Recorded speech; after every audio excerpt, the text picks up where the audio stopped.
let's begin. Mr. Gary Lidley, Here. Mr. Robert Ellis, Here. Miss Amy Pyle, Here. Miss Helen Humphreys, Here. Mr. Raymond Masson, Here. Mr. William Biddle, Here. Mr. Tony Servance,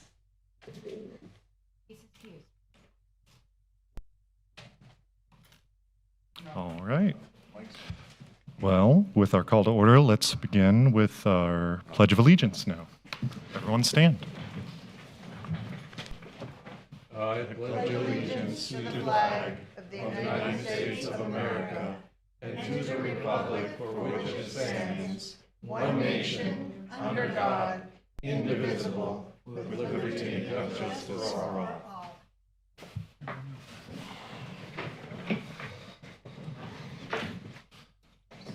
All right. Well, we will begin with our approval of minutes for our last meeting of June 14th, 2023. Does anybody have any amendments that they'd like to make to the minutes?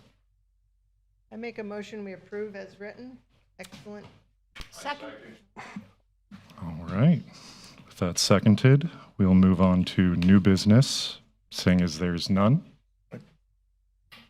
All those in favor? Whoops. My bad. Let's not move on yet. All those in favor, say aye. Aye. All those opposed? Seeing none, now we'll move to new business. My apologies. Do we have any new business or no? All right, there's no new business. Would it be appropriate, since I was so impressed with the packet that was handed out that explained the responsibilities and the duties of the City Commission acting as the redevelopment agency, I noticed, and I tried to go to the county as well to see if there were any mention at all of the duties and responsibilities of advisory boards in a redevelopment zone.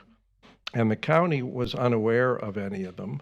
The only thing they had on file was the description that we have of eligibility, which is pretty standard and sort of blue ribbon requirements. But do we have any written, adopted by the commission policies or rules or guidelines that suggest what the commission expects of this advisory board, since they appoint us, we're appointed by them?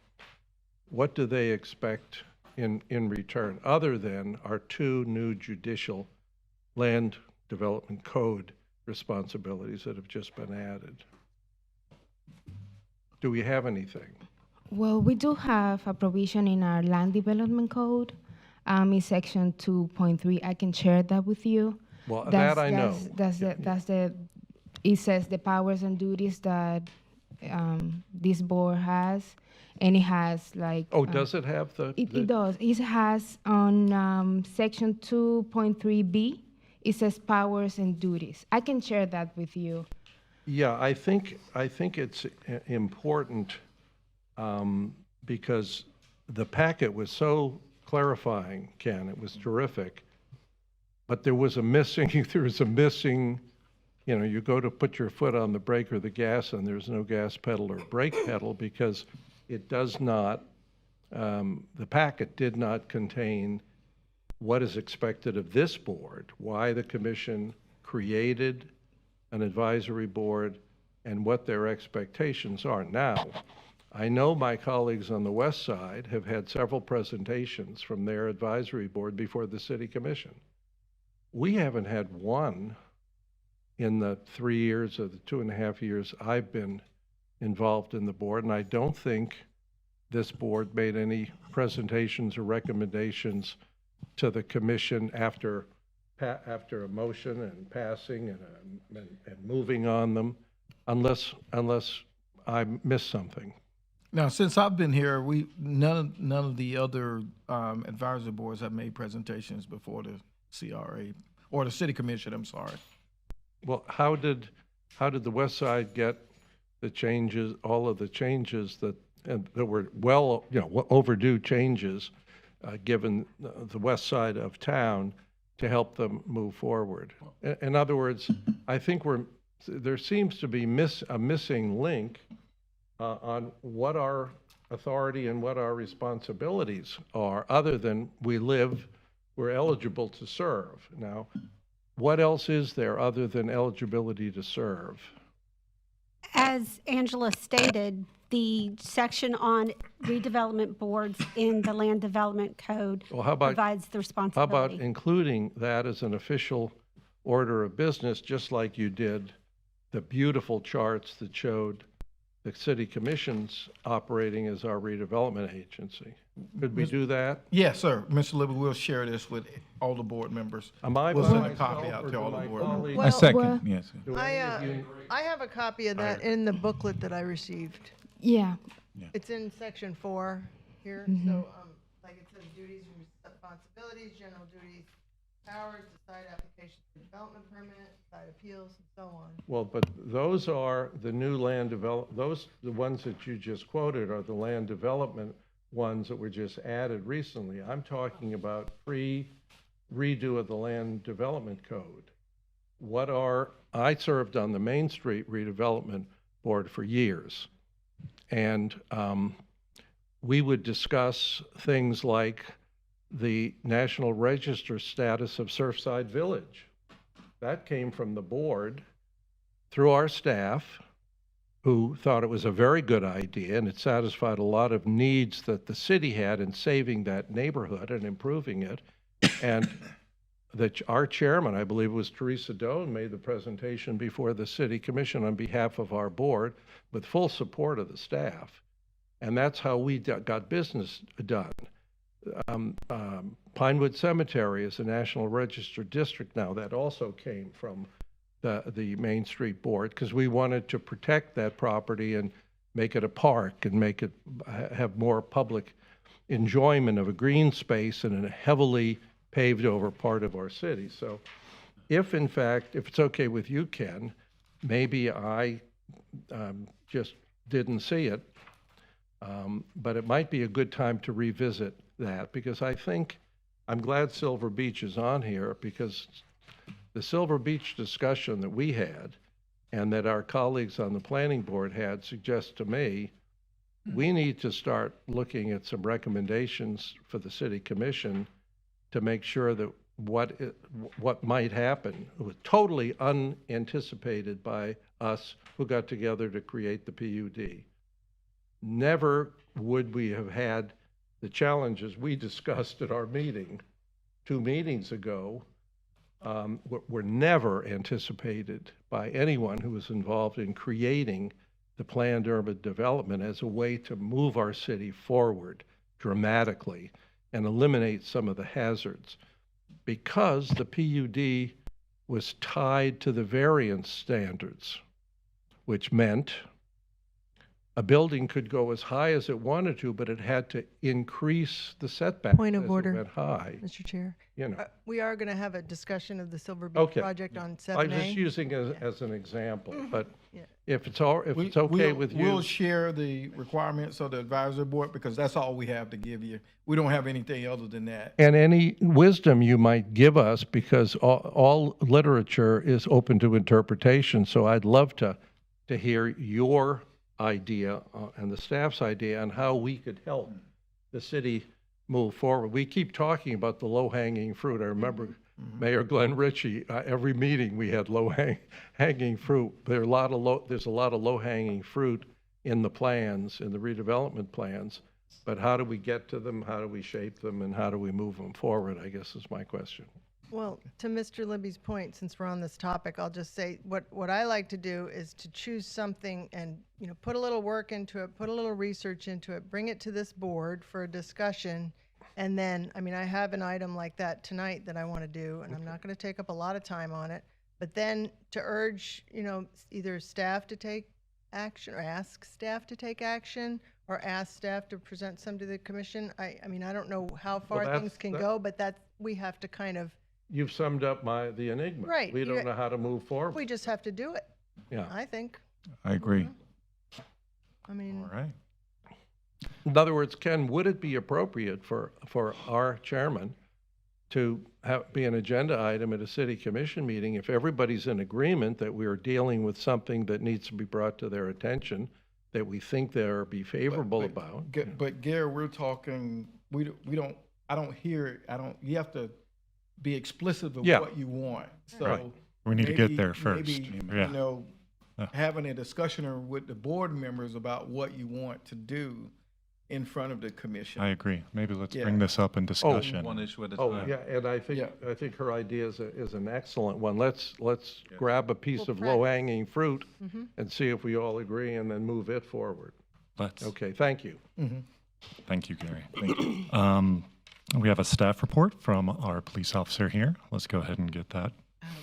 We have Lieutenant Gurnett filling in for Captain Niccolo. Okay. Hi, Lieutenant Gurnett. Hi, how is Again. everybody?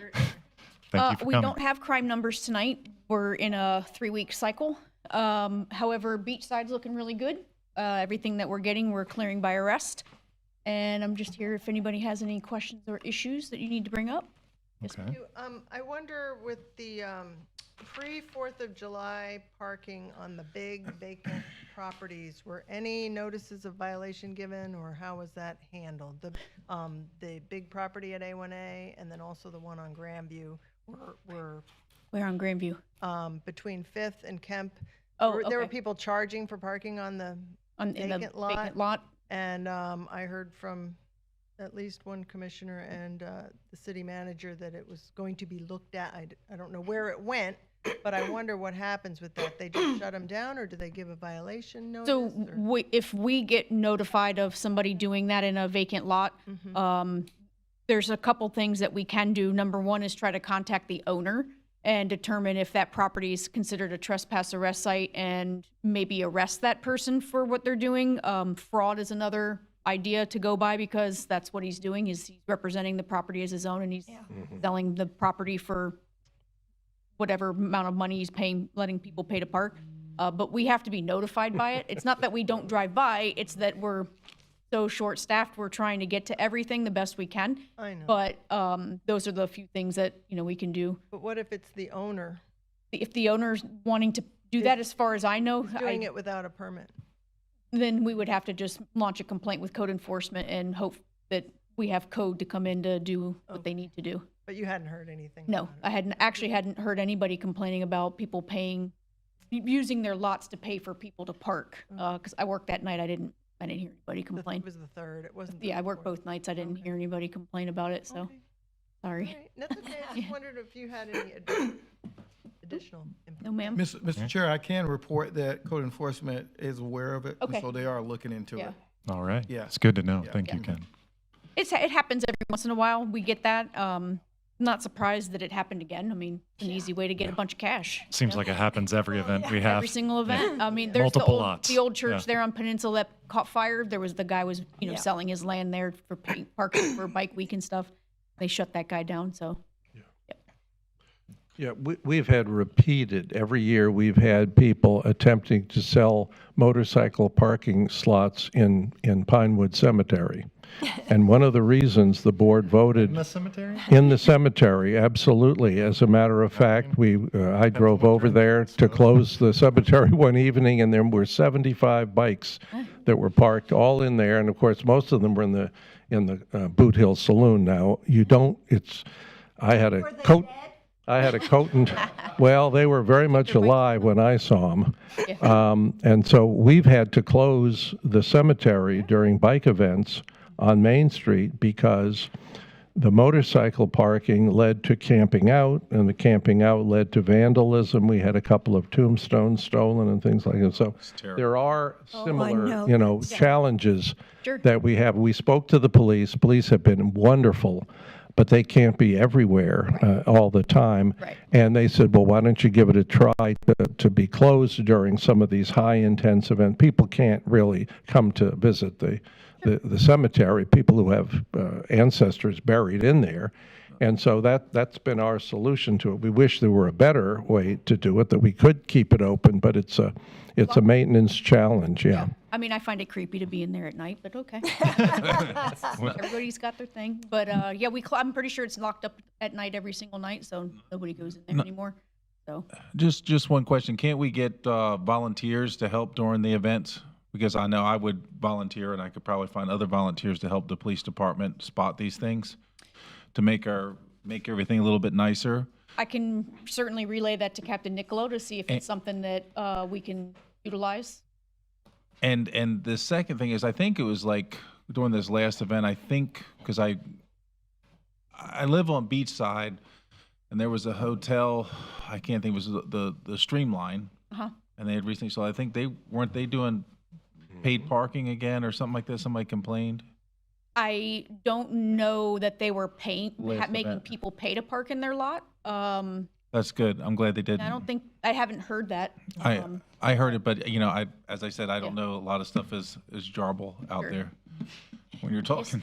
Yes, ma'am. Just a tiny thing. Normally, there's people parked out there when I come.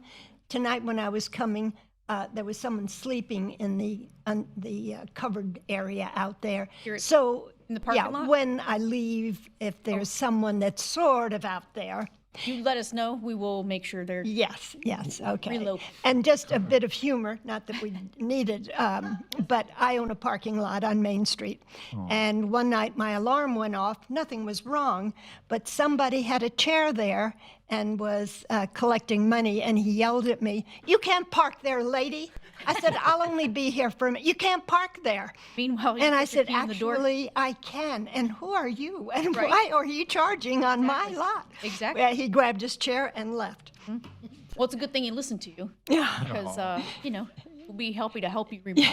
Yeah, it was funny. "You can't park there." Yeah. Yes, I can. Yeah. Go ahead.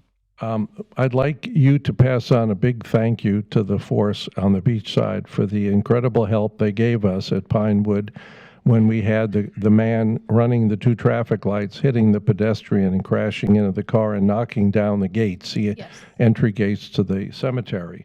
He was driving someone else's car. He had just gotten out of prison. It was a terrible mess. Gosh. But the city was wonderful. Your records were so terrific. We received a reimbursement check for the repair of the gates in the mail this week. Oh, well, I mean, at least you got it. We got it, and we wouldn't have gotten it had it not been for the great work of records at the police department in the redevelopment area. So thank you, thank you, thank you. You're welcome. Anybody have anything else? Anyone else? No? I do want to add on that same note, who is responsible for the cemetery property? Good question. Good question. When we have special events, does the owner maintain it and lock everything up and have security, or is it something that the police department needs to just be aware of, and the gate should always be locked during an event? The gates are locked at night, every night. Yeah. Yeah, So we locked them. We locked the the gates. city locked The it. cemetery is a public-private partnership between a 501c3, Historic Pinewood Cemetery Association Incorporated, and the city of Daytona Beach. And many years ago, we had a almost destroyed cemetery that was a wreck, was open all 24 hours a day. It had become a real serious problem, and the city was not that interested in getting in the cemetery business. And so they contacted a couple of leading citizens in town, and a 501c3 was created, a quiet title suit was instituted, and the cemetery is technically, I guess legally, owned by the 501c3 that operates there with terrific cooperation from the city. And together we've had, it's been amazingly successful. I have a mixed, I was on the Tourist Development Commission for many years, 8 years, and I love to see great events on Main Street. And as long as the members of the Shrine and the Zangi Grotto were down there, who are our partners in the cemetery, because there's a large shrine component buried, as well as Civil War soldiers on both sides of the north and the south in there, we didn't have much of a problem. But in the last 5 years, it's gotten a little out of control, and unless we had somebody in there 24 hours a day, and even then, it's a big cemetery, one person couldn't really monitor it. But if you'll go online, there's a phone number, it's my phone number. Give me a call if there's anything I can do, to help. We're open 7 days a week, from 12 to 5 now, because the cemetery was becoming a haven for homeless people on the beachside, and they were producing problems for people coming in there, walking through to look at the gravestones. They were being hit up for money and all kinds of things by people. So it's an ongoing problem. Police have been wonderful. We couldn't run it without the police, but it is a 501c3 that has a legal agreement with the city. And does the 501c committee, would they consider closing it during main events?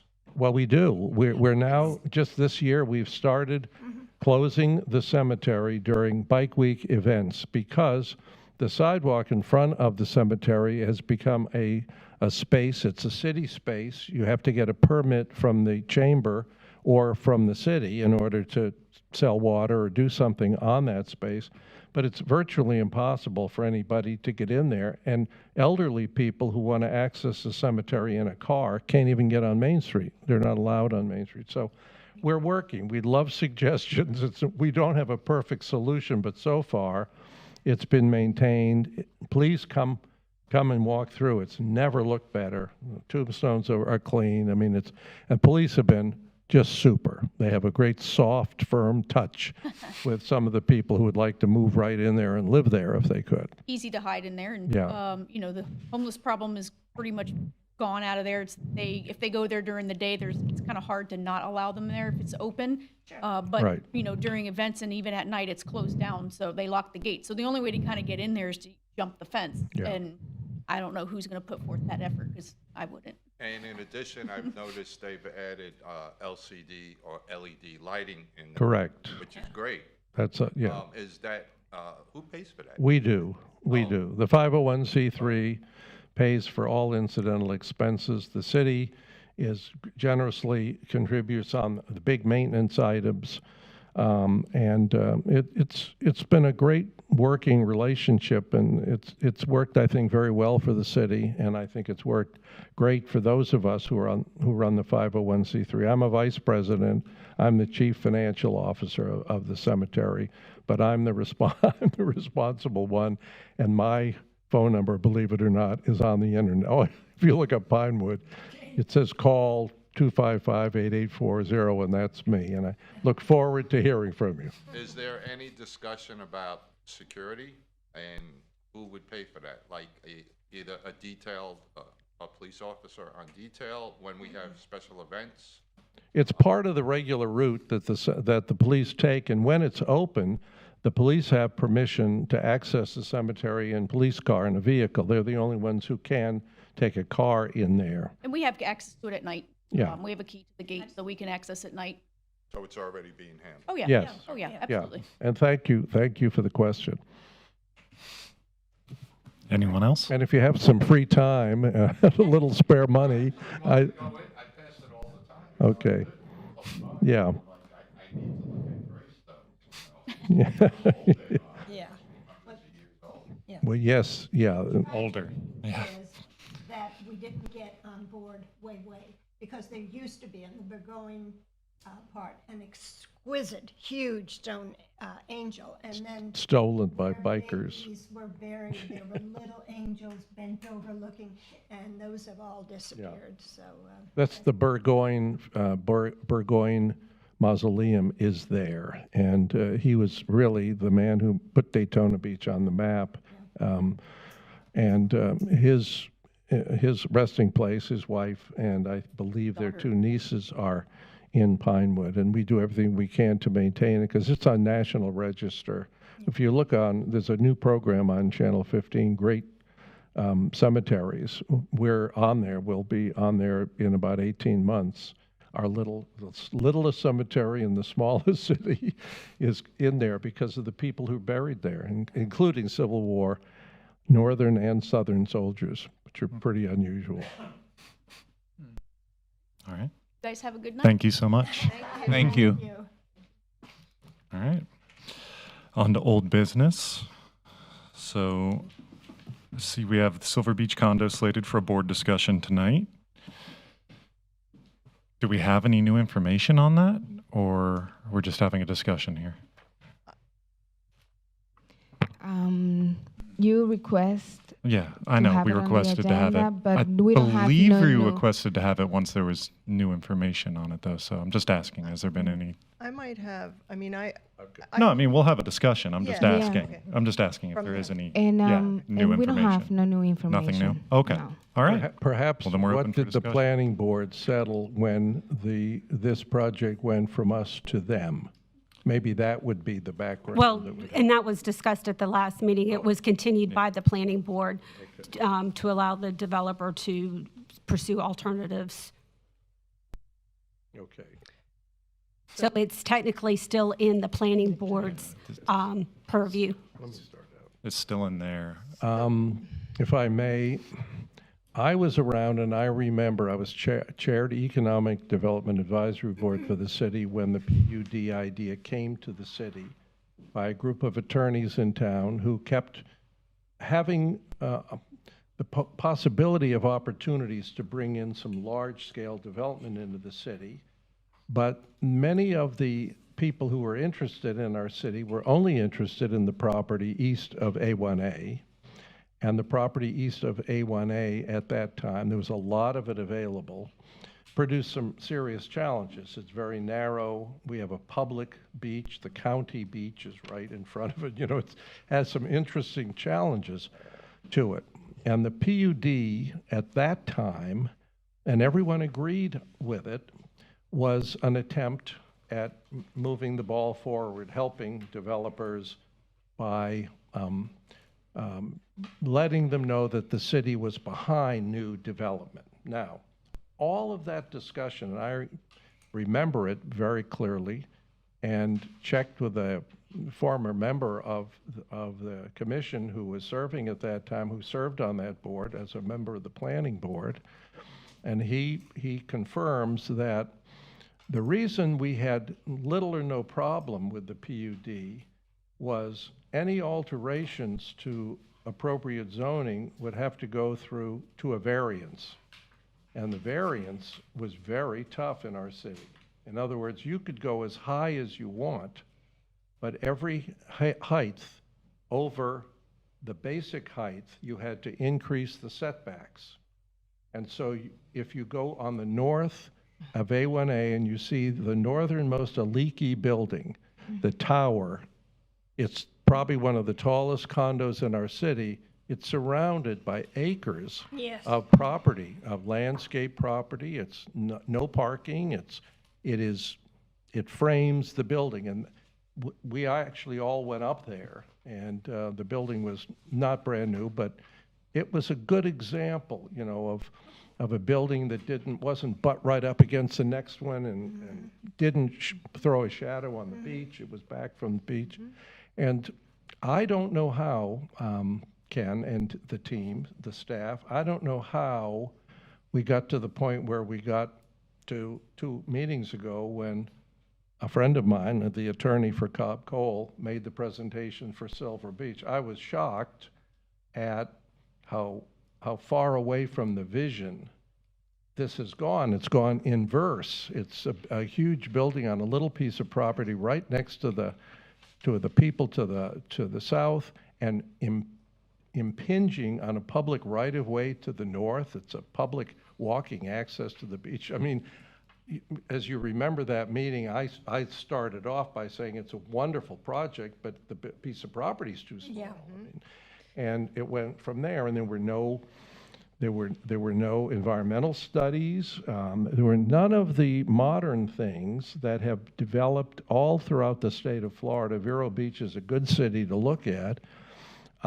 as developers are, you know, ramping up, wanting to go bigger and on smaller pieces of property all over the state, and they've been able to stop it. And I think our planning board probably had done some homework with the city of Vero, which has worked with us on a lot of projects before. But I think that the city commission might even consider, depending upon I guess the significance of having to turn down this project, for want of a more elegant term, that maybe we need to maybe the commission needs to appoint the planning board to go back and look to see how we can resolve the conflict that now is developed between the PUD, concept of a PUD, bigger and bigger on a smaller and smaller piece of property right next to somebody. Every day when I use A1A and I leave University Boulevard and I head north, I pass a gigantic building that is built 8 feet from buildings on either side of it. It is a monster. It's impinged on the sidewalk. It's taken part of the public right-of-way on the beach. I don't know how that happened. I know it happened because I've had to, traffic there has been out of whack now for almost a year. But I think the general feeling on the part of the planning board, and I listened to the meeting, was that we shouldn't try and repeat that again. I mean, I know the argument. I was present when the argument was made that that gigantic building is going to house low-income apartments for people who couldn't afford to live on the beach. But the impact, the economic impact, the environmental impact is yet to be felt. And so I think I would very much like us to talk about it, and if the board feels it's appropriate, and if the staff doesn't think we're going where we shouldn't go, I think the commission would maybe welcome, like the planning board did, welcome another board that deals with Beachside that might suggest the planning board really needs to look at it and see if it can resolve the conflicts, because this is not the last one that came here that the planning board came up against. There will be others, because there are odd-shaped pieces of property left on the beach. And I know they make a lot of money for the owners if they can fill every inch of it, and they will produce problems that we will live with for hundreds of years if we let that happen. Good. So. Thank you, Gary. Excellent. Amy, go ahead. Excellent points, Thank you. Mr. Libby. I appreciate all that. And to your, some of the things that you mentioned there are, in our purview. I mean, the issues, planning board was ready to turn it down. We don't have to give these variances. I mean, the PUD process is great. There are procedures to go through things. We do not have to give them the variances. It's great. They can bring them. I think you were surprised to see such huge variances there.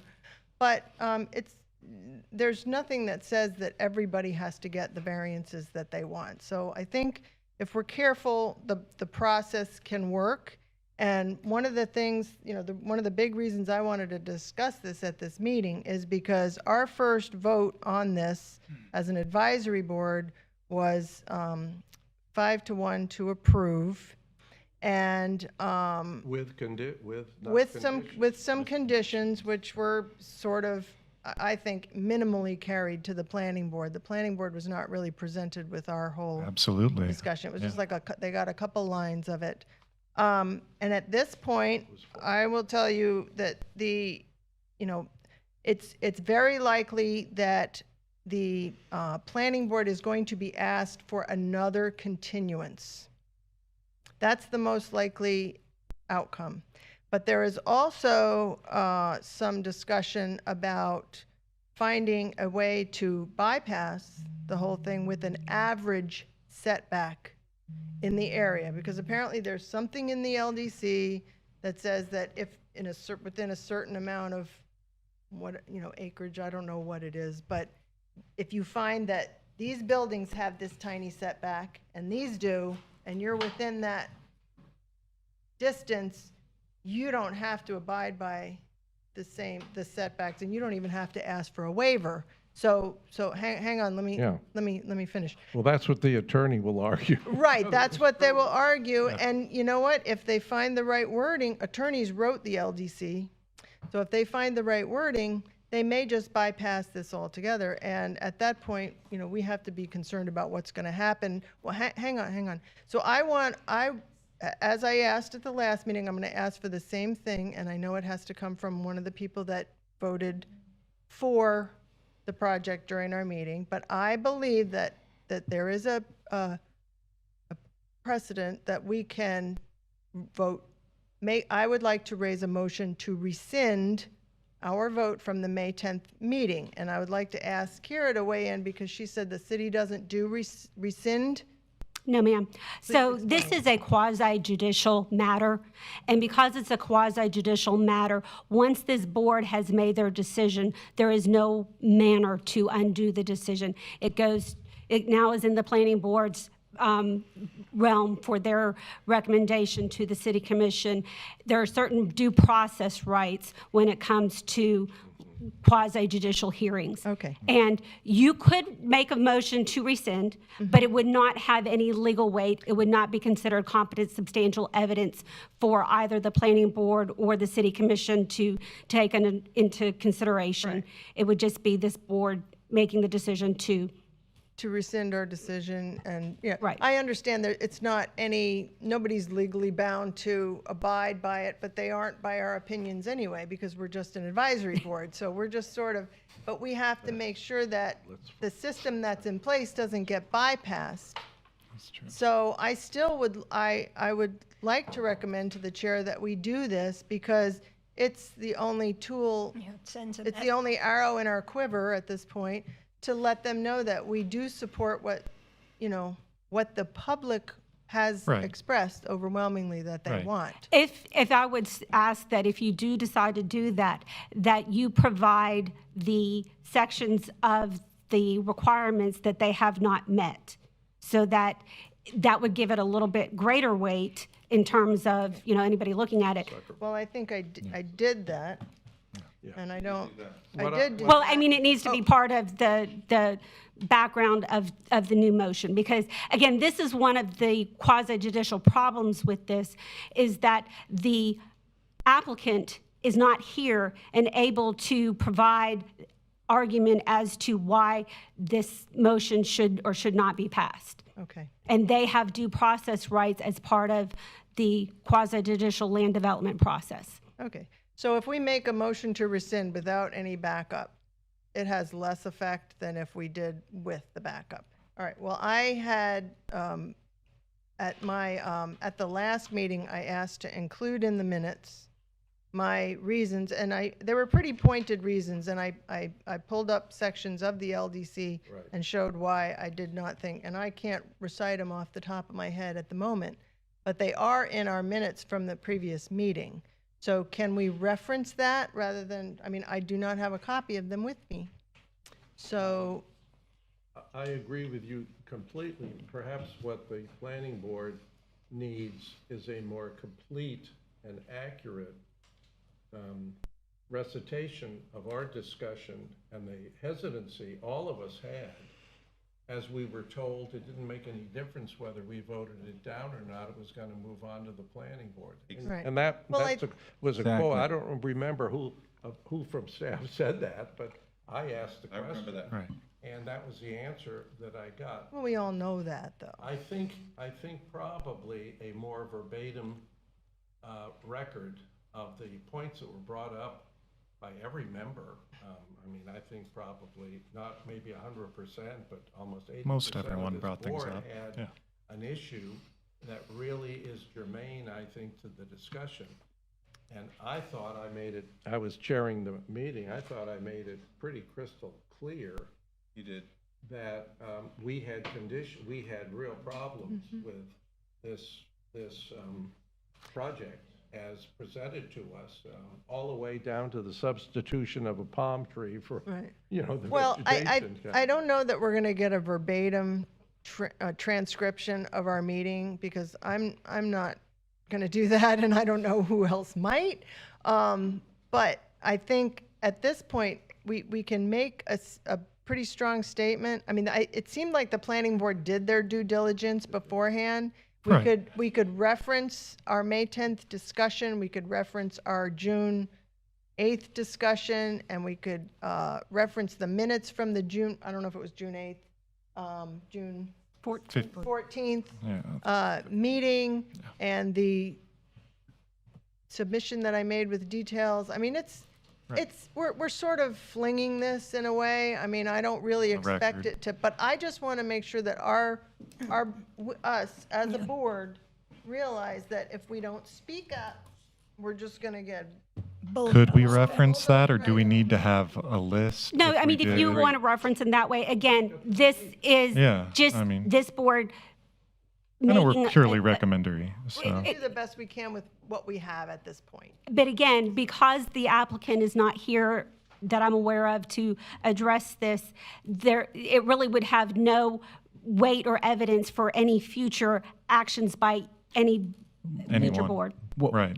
More. Wait a minute, I thought the agenda is a public document, and we It is. stated it had. It is. But there's for quasi-judicial hearings, there's notice requirements. There's, the applicant Right. has to be given an I opportunity believe to the applicant speak has and- to be notified.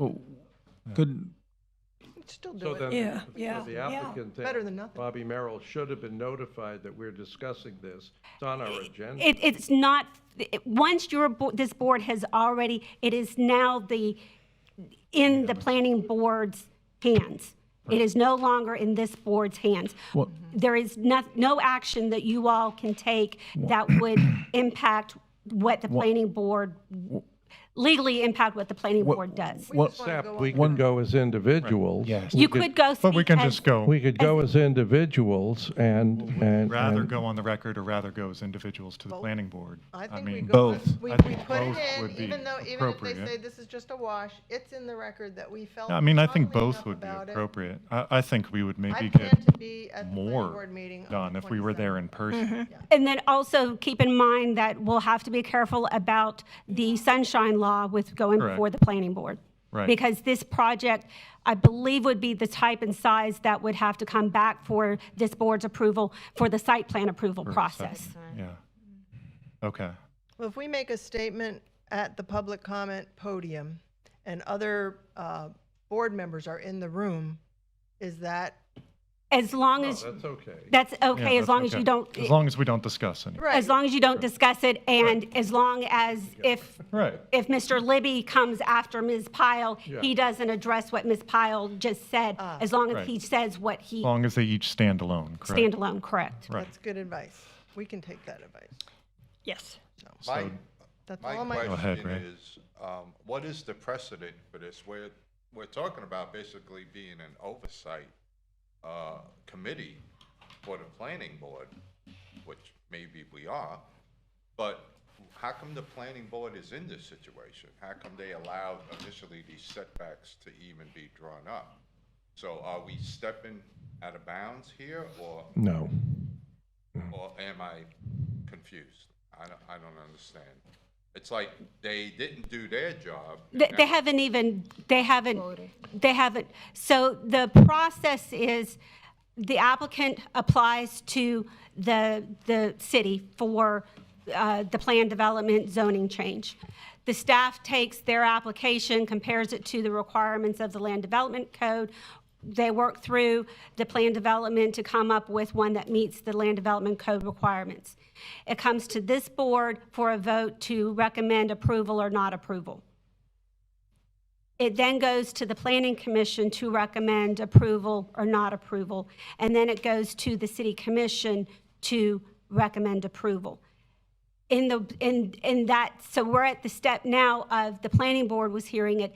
The applicant heard the community's concerns, and rather than having the project voted down, agreed to a continuance. So the planning board gave them a 2-month continuance. The applicant may ask for a longer time. They may be coming before the planning board. I haven't seen that agenda, so I don't know where it stands on that. The planning board will then, based on the competent substantial evidence that is provided, will vote to either recommend approval or recommend non-approval, and then it will go to the city commission, who ultimately is the deciding authority. But only after it's heard by the Only planning after it's board. heard. Right, that's what I said. Right. They can't supersede the plan. No, I said it would go to the planning board. So should we even be telling the planning board that we have concerns after they already approved it? They They haven't haven't approved approved it. it. No, they haven't approved it. It has been Well, you continued. did a presentation. Well, that's the planning department, They not didn't the approve it board. yet, Yeah. They asked for a continuance. The attorney saw he didn't have the votes, and so rather than have the planning board defeat the program, he asked for a continuance on the grounds that they would like the opportunity to see if they could remedy some of the concerns. Now, some of the concerns were the height of the building, the bulk of the building on the lot. I mean, there were a lot of things they can't do, but he's a good attorney. And Mr. Merrill was included in the development of the PUD. It's one of his babies, and he's very good at moving his clients' interests forward. This is sort of a test case. I thought that perhaps if the commission knows that this, could go through on technical grounds because there might not be sufficient technical things in the land development code other than the variance issue, then we've opened the door to all kinds of major problems, on the beach side between A1A and the ocean. I'm just talking about A1A and the ocean. That's the only strip I'm talking about. I don't know what, I would defer, to our staff on what is the best move we can make, and at the same time share with the planning board that we feel our reservations were greater than they interpreted them to be. Because to be frank with you, I was that close to voting it down and telling them to come back with the remedies to this board until the staff intervened and said it doesn't make any difference whether you vote them up or down. Right. Well, then in that case, we shouldn't vote on anything. If our opinion doesn't matter. I think that's why Mr. Libby was asking for us to get Right. record of what Right. So we can can't do take as that a board. attitude. Yeah. We can't take that attitude. So what would be the best thing for us to do? To express our concerns, So I think your concerns have been heard. expressed. Have been expressed. Right. They were in the meeting minutes. Although there was an approval of it Right. at the last meeting, at the 2 meetings ago, you did list reservations to it, and you did list Correct. conditions, and there was that discussion. The concern was expressed last time that, you are concerned. I'm not saying that you cannot make a motion Right. to undo your We decision. can, it just doesn't hold any weight. It just doesn't hold any It just weight. doesn't Okay, hold any weight. I would like to, when Mr. Libby comes back, I would like to make that motion. Well, unfortunately, because you were on the no vote, it's got to be one of the. Got to be one of the votes. I can make the motion. I want to, no, wait, I want Let's to. wait until Gary And comes wait. back. I want a point of order on that because I need to find out because I have someone here, my son, who is very versed in Robert's rules. And The city does not follow the Roberts Rules of Order completely. Okay. And again, this is a quasi-judicial matter, which Right. is different than your regular executive or legislative Roberts Rules of Order activity. Where do we find the rules then? In this, is it in the? How do we find the rules about how the meetings are done then? The quasi-judicial, it's pretty much dictated by case law. That you have, the applicant provides their. That's why we have you here. The applicant provides their case. The staff presents the application. The applicant provides their case. Any opponents to the project present their evidence and argument. And then the public has their opportunity to provide their input. And then there's the discussion. It is a quasi-judicial type courtroom type thing. It doesn't have quite this formality of a courtroom, but it is intended to have the that's why they call it quasi-judicial. So your statement would be that it needs to be someone from the side that voted in favor to make a motion to rescind. And I believe And that then you have, But you. Right, everyone but me. Anyone So else? I'll just, and I think you would have the people that. that's pretty much, well, that's all I can say about it. I mean, it's up to the board. Right. So, and that's why we're a board. So, Why I we're mean, discussing. I'm not offended one way or the other, but I feel like I have to say what I need to say, and I appreciate the rest of the discussion, so I'll just turn that off. Anyone else? And don't forget that if we do something, that the public still has the opportunity to speak on this matter. Yeah, and The only thing I would suggest is that it would be very helpful if we could include as a presenter one of the members on the Blue Ribbon Committee that developed the PUD, because the PUD was never intended to victimize neighbors by building higher. It was to protect neighbors. If you went higher, you had to have more property.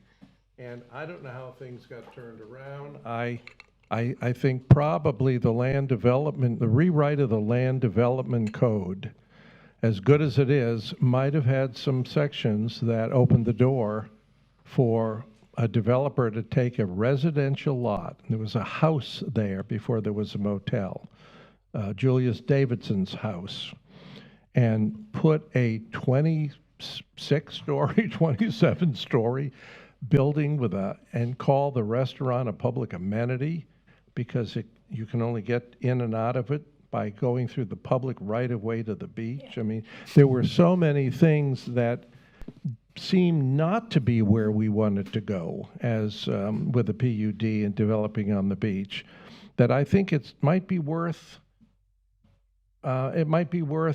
stating a rational case. But I think the reason I suggested the commission could ask the planning board to look at this issue is because that would put things on hold. There would be no movement forward. If the planning board takes up an issue like this, if there's a defect in the way the land development code handled the intention in the PUD prior to the rewrite of the land development code, then the city has an interesting resolution to do. The application still moves forward. They are following the current land development code. Whatever was the previous land development code is irrelevant. It is. Well, They have to follow the current land development code. Yeah, of course, but we haven't, this is the first building that's tested that. This is the test case, this building, that says, and Mr. Merrill was very frank about it in saying that we're going to put in a few more palm trees instead of oak trees, or we're going to, we'll just put more cheap trees in rather than a few good ones. Yeah. And that's not, I'm reinterpreting what he said. He's a much more elegant speaker because he's an attorney representing a client. But I'm convinced that the commission, when they realize that this building is not what we envisioned under the PUD. I'll just put it there. Maybe it is. It was to Bobby Merrill. He loved it. But he doesn't live on the beach side of Daytona Beach. He lives in way up in Ormond somewhere. And he's doing what he does for a living. He's a good attorney. He's a very good attorney.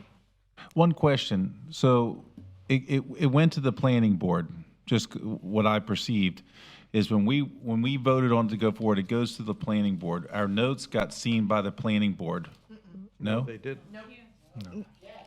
Not yet? The minutes were not even available at that point. Oh, they did? No, the minutes. I'm sorry, Mr. Chair, the minutes were part of the packet. But were The minutes they were part of the they packet. complete minutes? For the Had they been edited? They're and the developed? minutes that our recording secretary dictated. They were unapproved minutes, but they were, Okay. Right.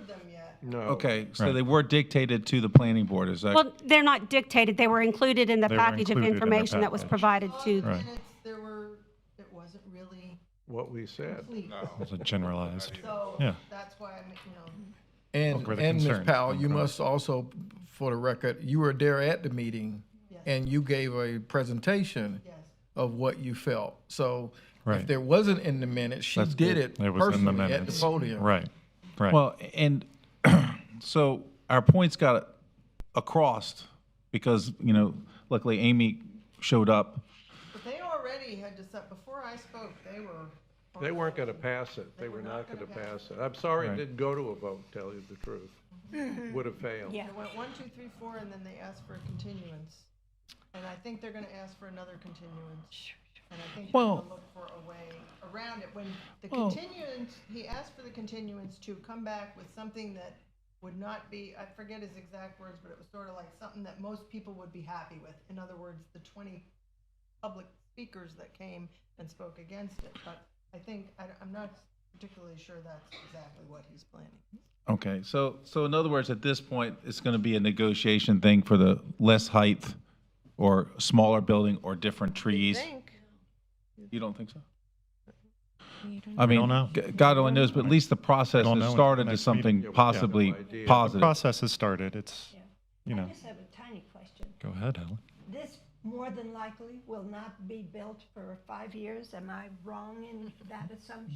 There's no way they But could. it's liable to be sold 2 or 3 times Yeah. before it's And the built. other thing is, we are in a new time. I mean, Ian certainly taught us that how deep do you have to go before your hotel might fall over in the ocean? Well, What worked in the past obviously is not working now. agreed.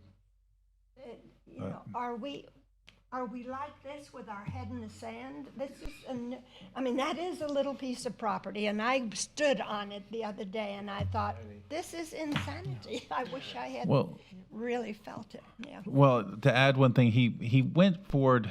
I started to check little things out because I was talking to some developers I was trying to bring in on a piece of property in Daytona. And they told me, this architect, he's world famous, and they were telling me all these things, and because I was making a statement. And he says, listen, if he's going to spend that money for the architect, he's going to try to build it. Well, the problem is it's going to be so expensive. I mean, I don't know if I've developed land before, and when you go up that many stories, I think it's after 7 stories, the elevators become unruly expensive.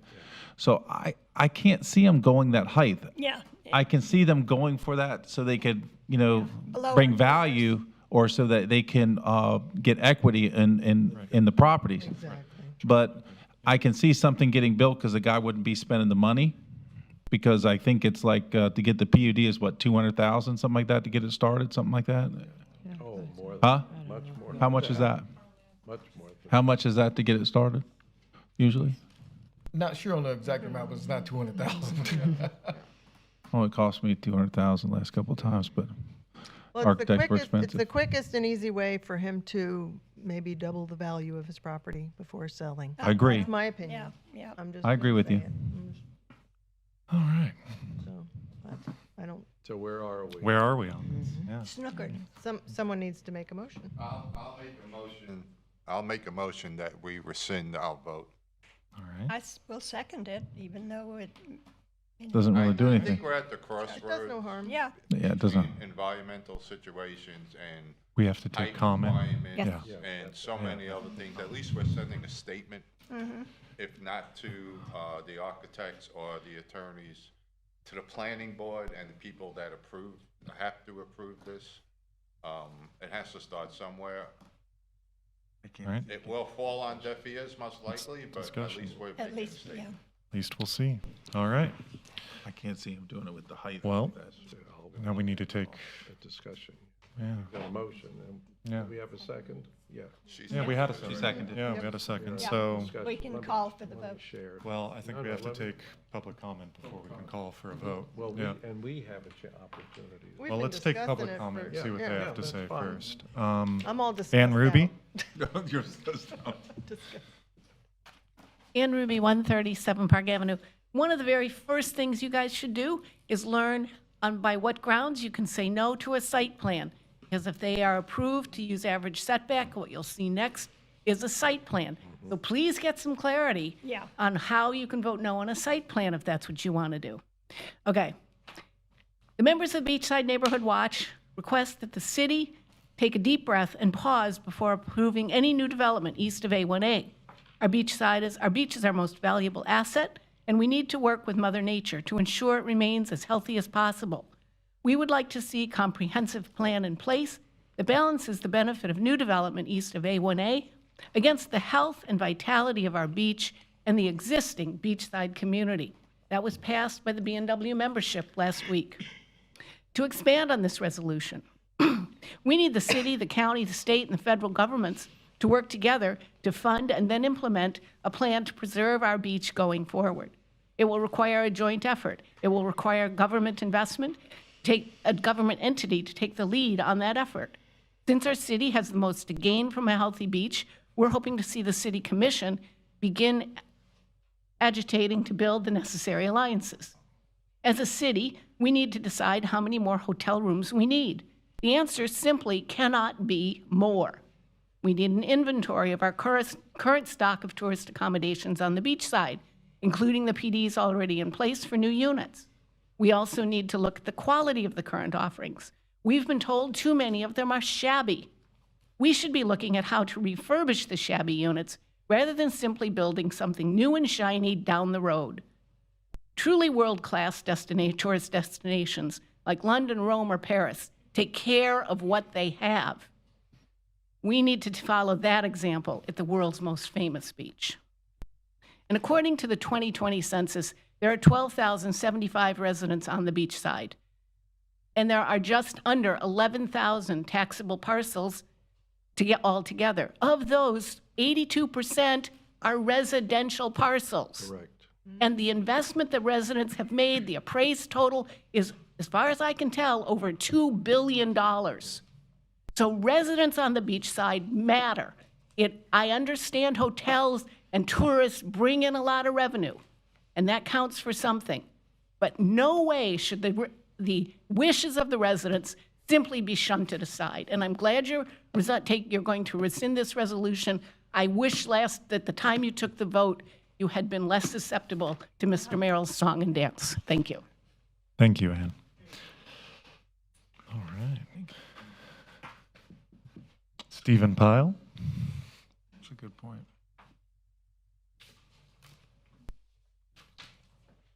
I'll just be quick about the Silver Beach. I don't like it. I appreciate the motion to rescind and pull it back and all that discussion and everything. But I'm just, like, the issue I'm having is, like, so we're talking about how do we exercise, power, responsibly as we the people. And y'all have a lot of power. I mean, it might not feel like it because you're just kind of like an advisory board, but you have a very powerful voice, more than individually. And, like, how do you know what kind of power you can wield? You do that by knowing, like, what the rules are, but if the rules are case law, so there's case law that we don't do motions to rescind, we do motions to reconsider or something. Right. Actually, what I was saying was that neither motion is appropriate once this board has taken action in a quasi-judicial matter. I did say, however, that if you could go ahead and make that stand, but it does not have the competent substantial evidence for the planning commission or the board of the city commission to use when they're making their decision. So how does me as, like, a citizen, how do I learn all of this case law that I need to exercise our power?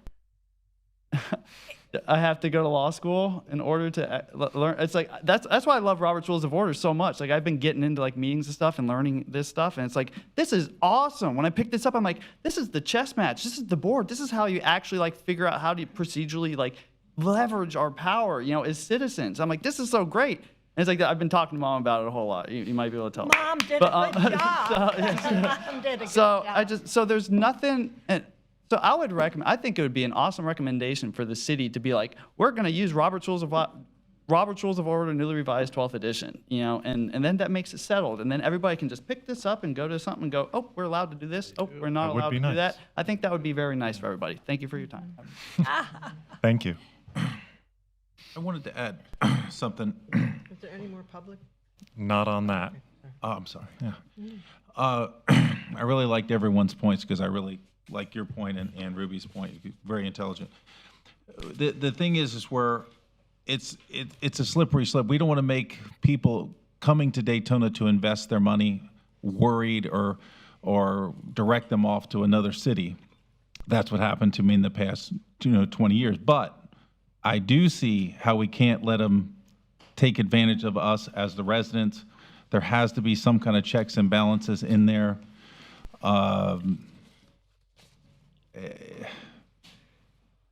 It's very, very complicated, is a nice way to put it. I hear what you're saying. I think a lot of people's reservations come from the fact that it's on the beach side and it's right on our beach. Right. And when everybody comes here to invest, We'll be okay. We'll be okay. We'll be okay.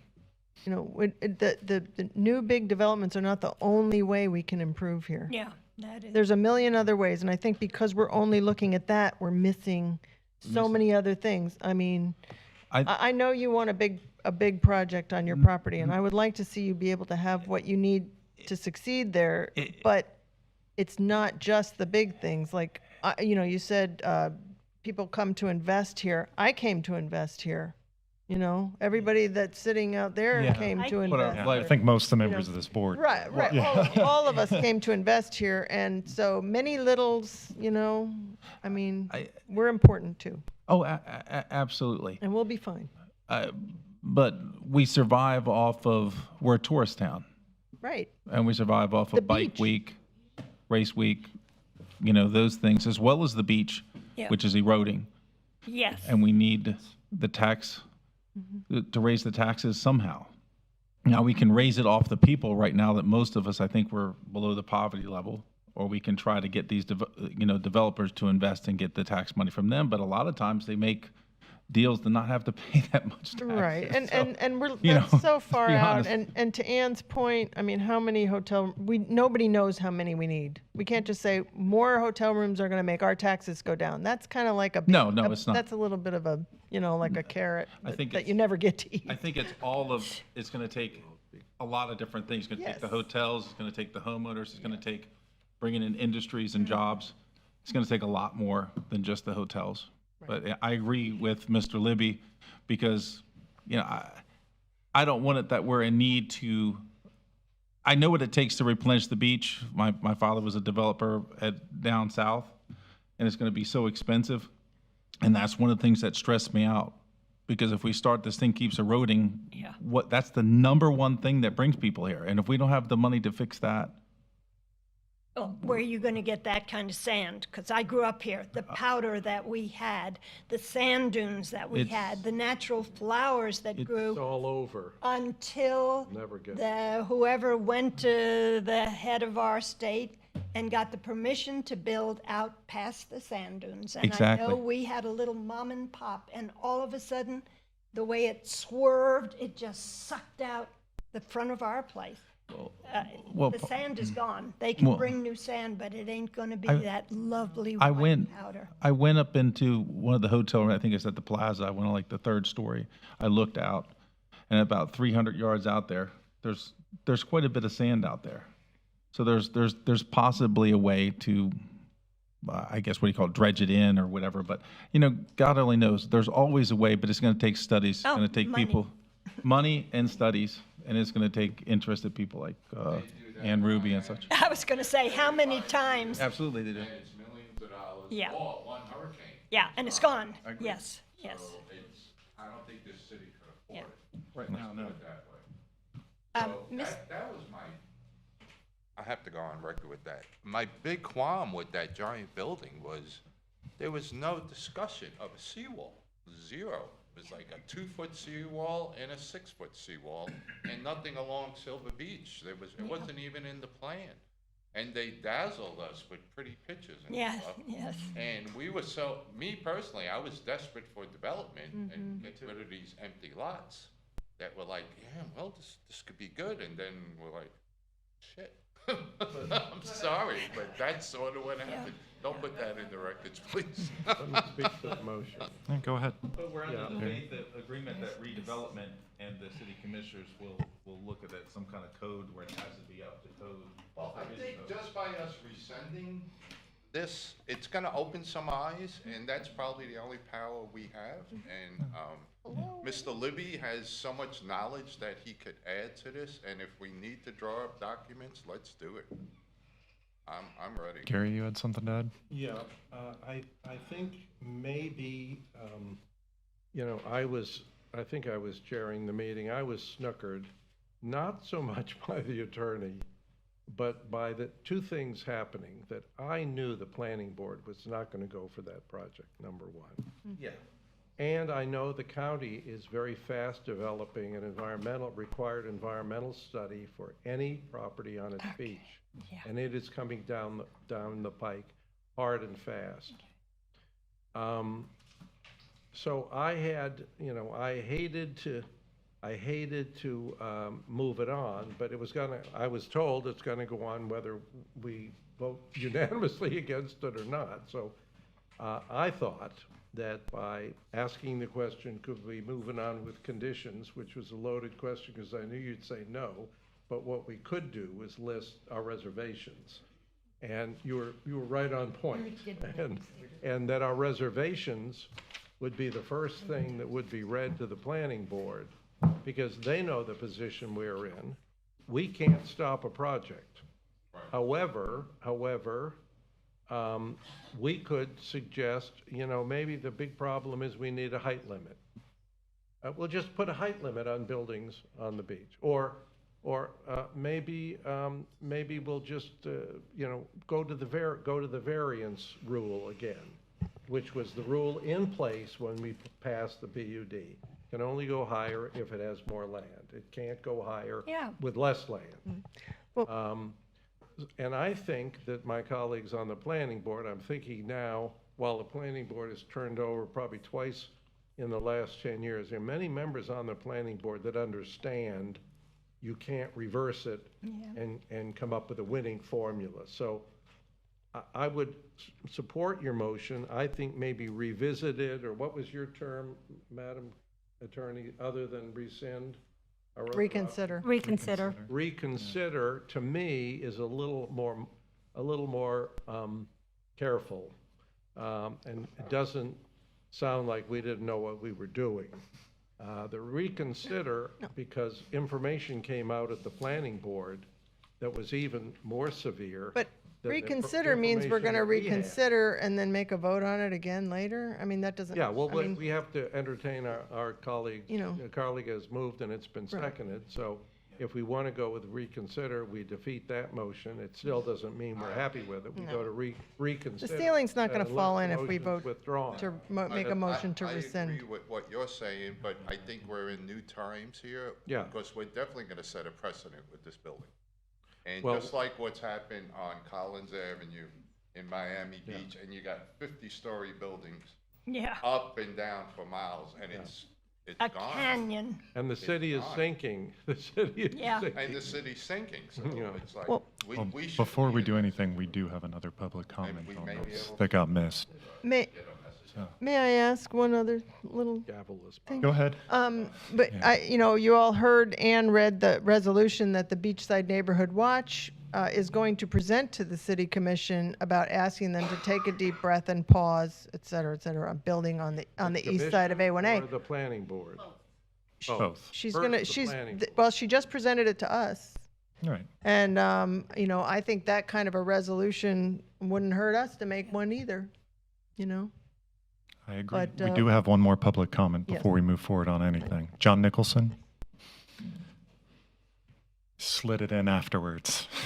Is your phone going to fall out of your pocket? Hopefully not. Where's my phone? Thank you. You're welcome. What happened? John Nicholson, 413 North Granbury Avenue. I was at the meetings in 2000 when they were discussing the height limit. Yeah. All right.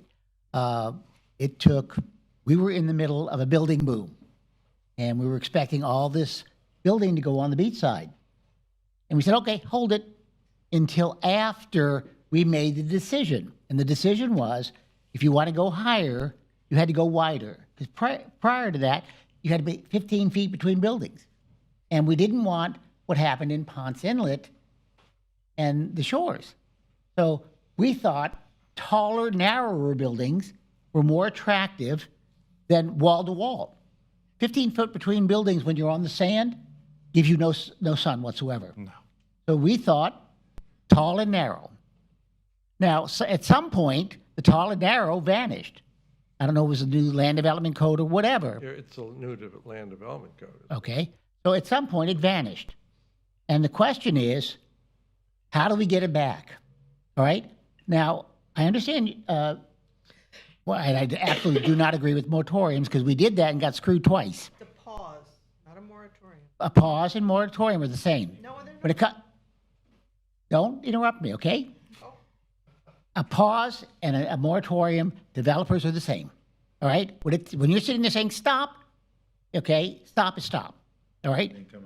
We screwed ourselves 6 times, 10 times, whatever it is. I've been here 40 years. There was a Sheridan coming in, all right? Right there on Main Street. Okay? It's not there because somebody wanted to hold on to his property, and the city said, well, let's hold off. We won't condemn, because back then you could eminent domain, and it held off. And then all of a sudden, 20% interest rates. I don't know if you all remember, the interest rates went through the roof, and the Sheridan said, forget it, we're not building. So then there was going to be a group coming from Fort Lauderdale with a swimming pool, 3 condo hotels. Well, wait a minute. So we bought them. They went across the bridge. Darlene told them they'll never build. Well, there's 2 big high-rises over there that should have been on our beach. That's $10 million a year in taxes. That's a lot of money. It is. All right? Now we're talking about, well, we're worried about the hurricanes. Well, I don't know if you guys have noticed our hurricanes. We didn't have it for 26 years before I moved here. No major one until Floyd. Was it 1990? When did Floyd hit? 1990? So we had no hurricanes.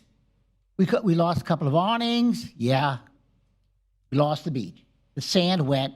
There were sand dunes up Yin Yang back then, 10, 15 feet high. It went all the way down, and we found seawalls that we hadn't seen in 40 years. All right? Those things happen. We had 2 unusual storms. That's why our seawalls were destroyed. They've held for 100 years. So seawalls are different from the buildings themselves. We technically lost no buildings. The buildings that are down were because the water came in through the windows and through the roof, and they had to come out to building codes. Structurally, the only problem with the structure was the hard rock. That was rust. It wasn't a foundation problem. So when we're worried about the buildings going in, their foundations are good.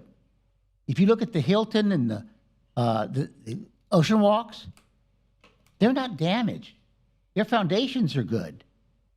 The seawall and the patios and all that crap, that was a problem. So when we're building, your question is, and I don't like the 2 buildings that are coming along. I don't like that long, those huge parking garages on the ground floor.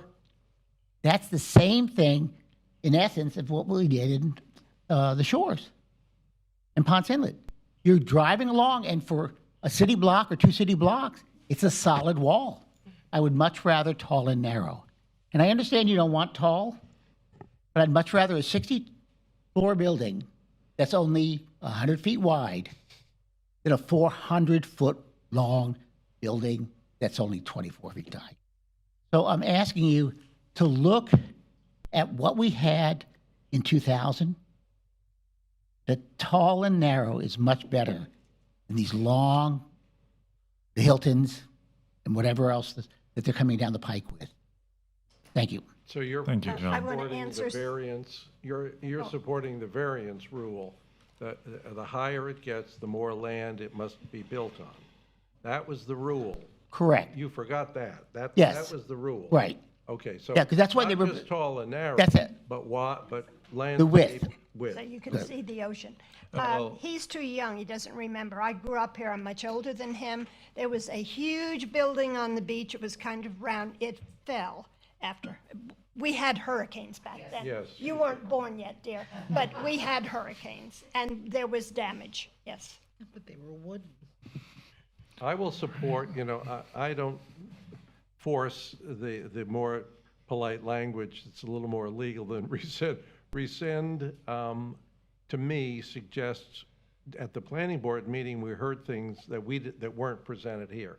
Everything was presented here by the attorney. I think he did a great job of trying to sell us what was a very unusual spin on what most people define as a PUD, because it was on a tiny piece of property. First thing I said to him was, great project on way too small a piece of property. Yeah, you did. And from there, We should have listened to you. well, Well, I think If our vote really doesn't count anyway, why Doesn't not matter. send the strongest possible message All that right. we can? Right. Well, Okay. Right. Absolutely. I second You that. know, Let's go ahead and- I'll call a question. Yeah. I'll call the question. I called it already. Oh, Yeah. call, She Mrs. called I it. did, Yeah. but Mrs. She did. Humphrey. Wait. You called it and it was already seconded. Talk louder. no, because we hadn't listened to what. We hadn't listened, but others- it's already so happened. It I got first called and it too seconded, so soon. now we're just at a vote. Yeah. So, Well, but calling the question. Yes. That's beyond the second. Gary, if Okay. anything, Called for the vote. we're doing history for the redevelopment committee, our first rescindment. I don't know if that's so are gonna we be- ready to go ahead and take a vote on this? Well, sure. Yeah. Does anybody have anything else to add? Are we ready to take a vote on this? All right. Yeah, how do we do this vote? Is it Roll call. yay, nay, or roll call? Or is there a precedent, so it doesn't matter? It's a roll call. I would do a roll call. Roll just call. to- Absolutely. Okay.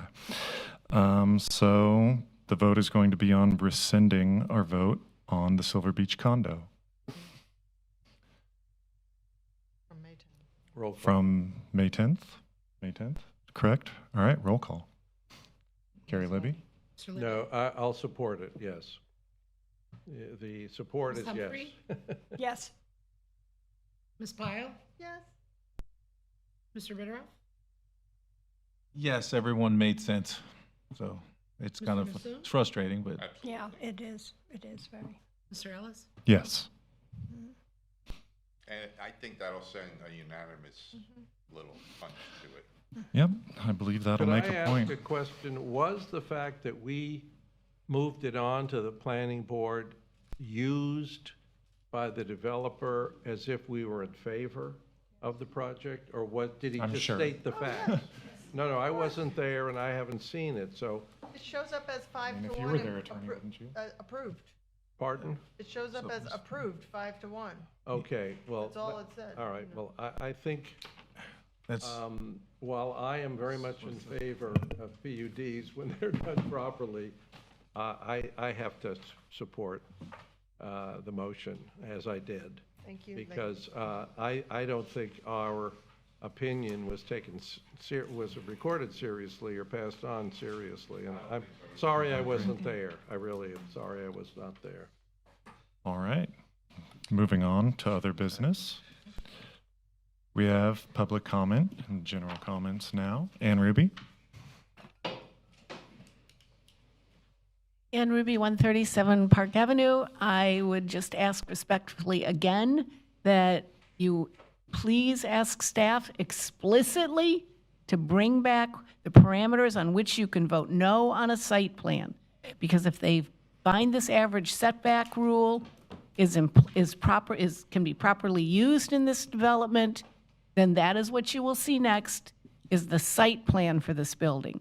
So please understand exactly how and why and when you can vote no on a site plan. And I think staff needs to please be asked explicitly by the board for that information so that when that comes, people aren't floundering. Yeah, yeah. So And we please get floundered. that information. It should be in your next packet of notes the next time you meet, whether, it would be good information to have, whether they get the average setback thing or not.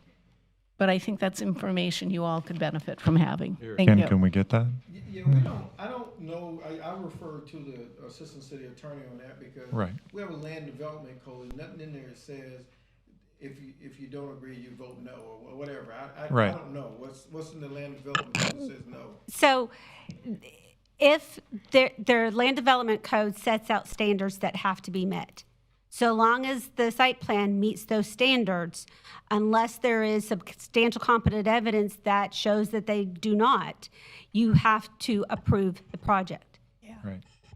So oftentimes what happens, and people are concerned that, well, when we see the projects, we just have to vote yes because they have worked so much to make sure that they meet the land development code that you seldom ever see a project that's not going to meet the land development code. I think for this project, the critical factor will be the setback factor and whether or not they can meet whatever setbacks is going to be required in every variance. Now, to clarify the status of the various components of this project.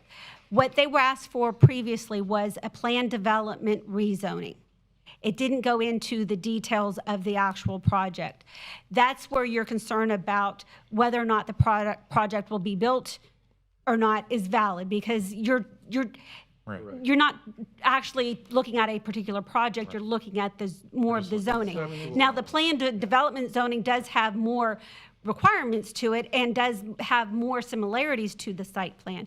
It is when you come to the site plan that the project is it is going to be developed. They have gone through the expenses of engineering and architects and landscape architects to actually get to the project. So that's where this one is a little different. If they are able to build the project under the current zoning, there is no requirement for them to do a planned development zoning. That's an option. That's what they're looking So that's kind of where this project sits, is that they're. Can I ask a question, Ken? How did the city move forward, allow the ramp to be incorporated as part of the traffic flow from the parking garage? They didn't. In that building? Yes, it did. It was presented to us as one of the ways cars, the public, The the beach amenity ramp? was. No, the ramp to amenity the was parking the garage. restaurant. Oh, yeah. And the exit from the parking garage was into the public right-of-way. It's a pedestrian walkway, other than city staff who use trucks to go in and, do actual work.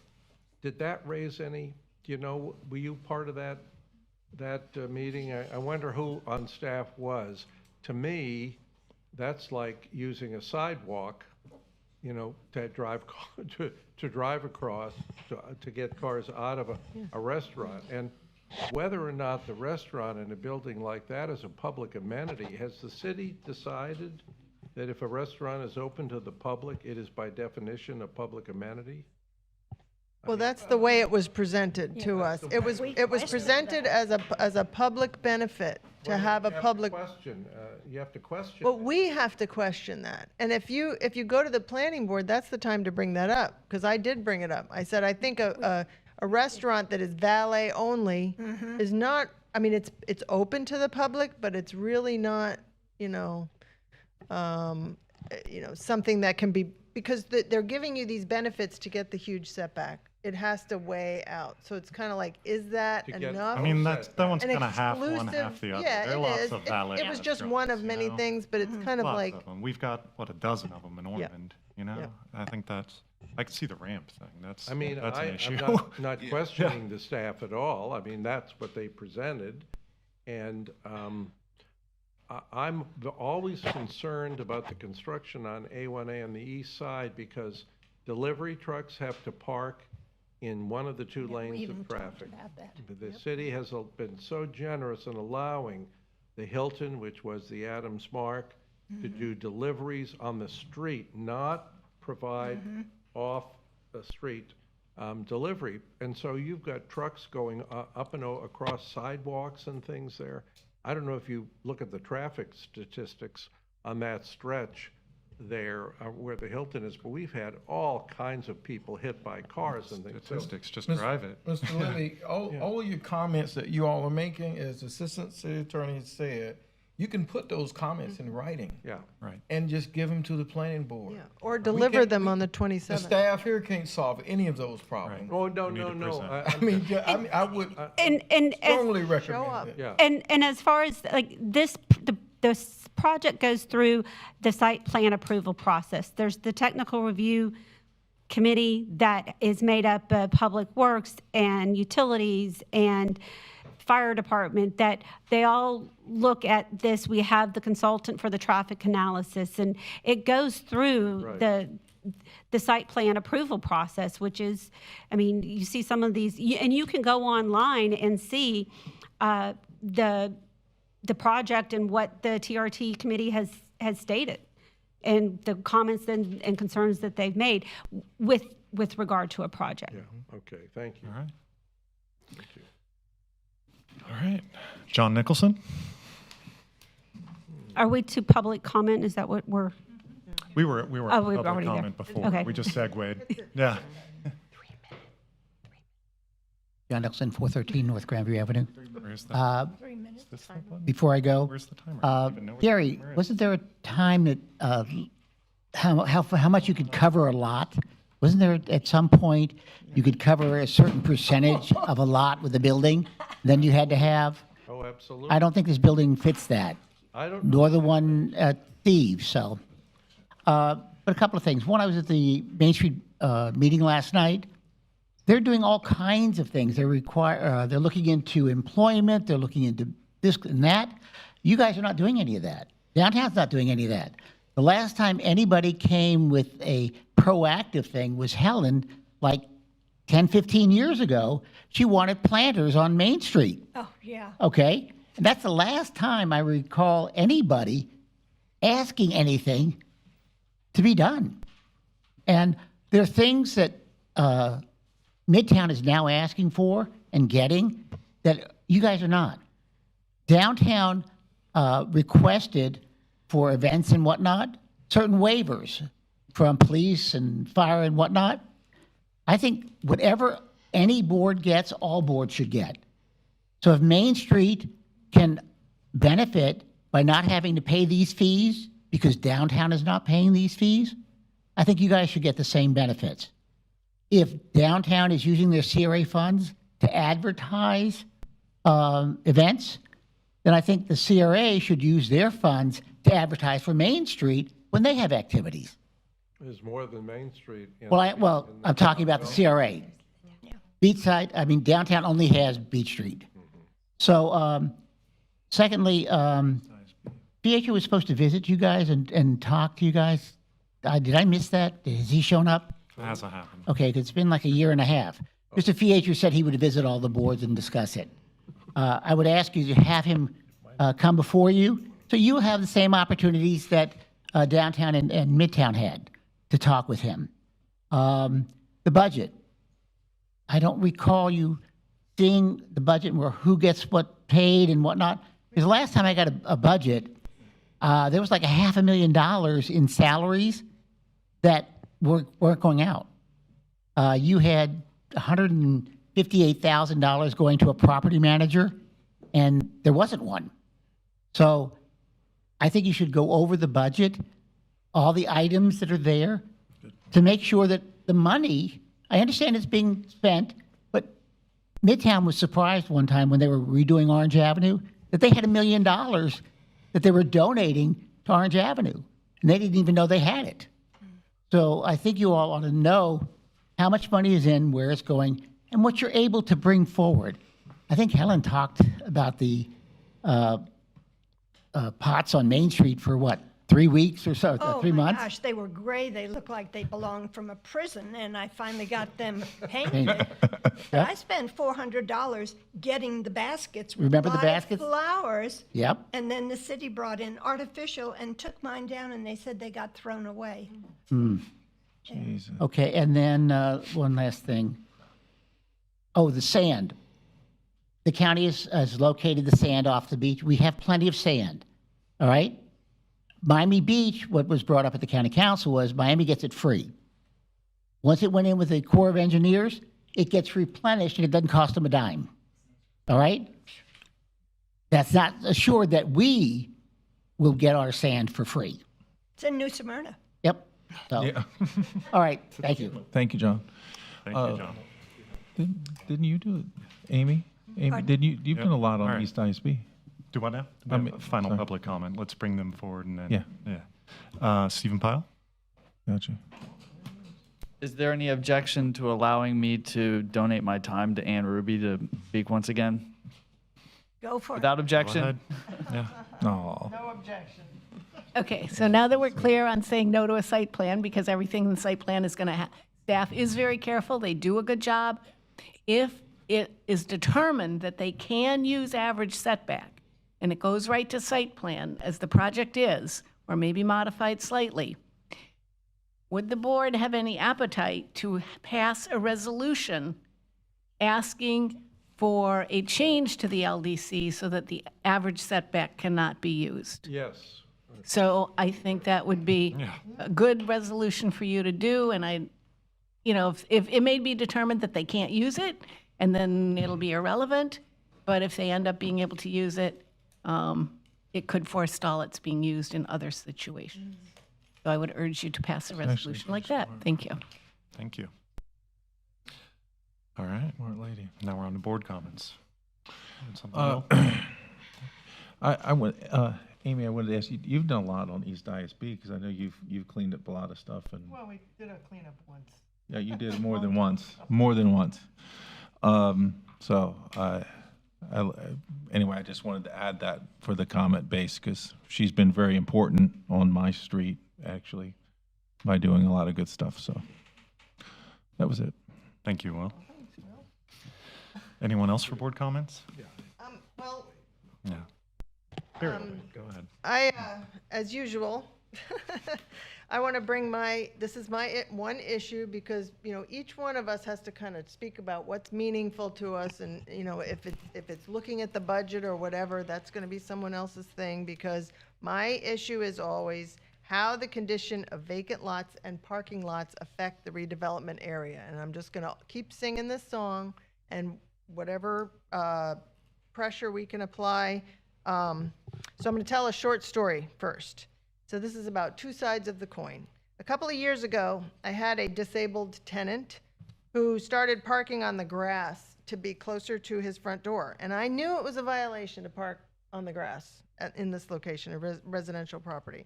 But I let him do it for a month or so, and then I got a code violation that they couldn't park on the grass.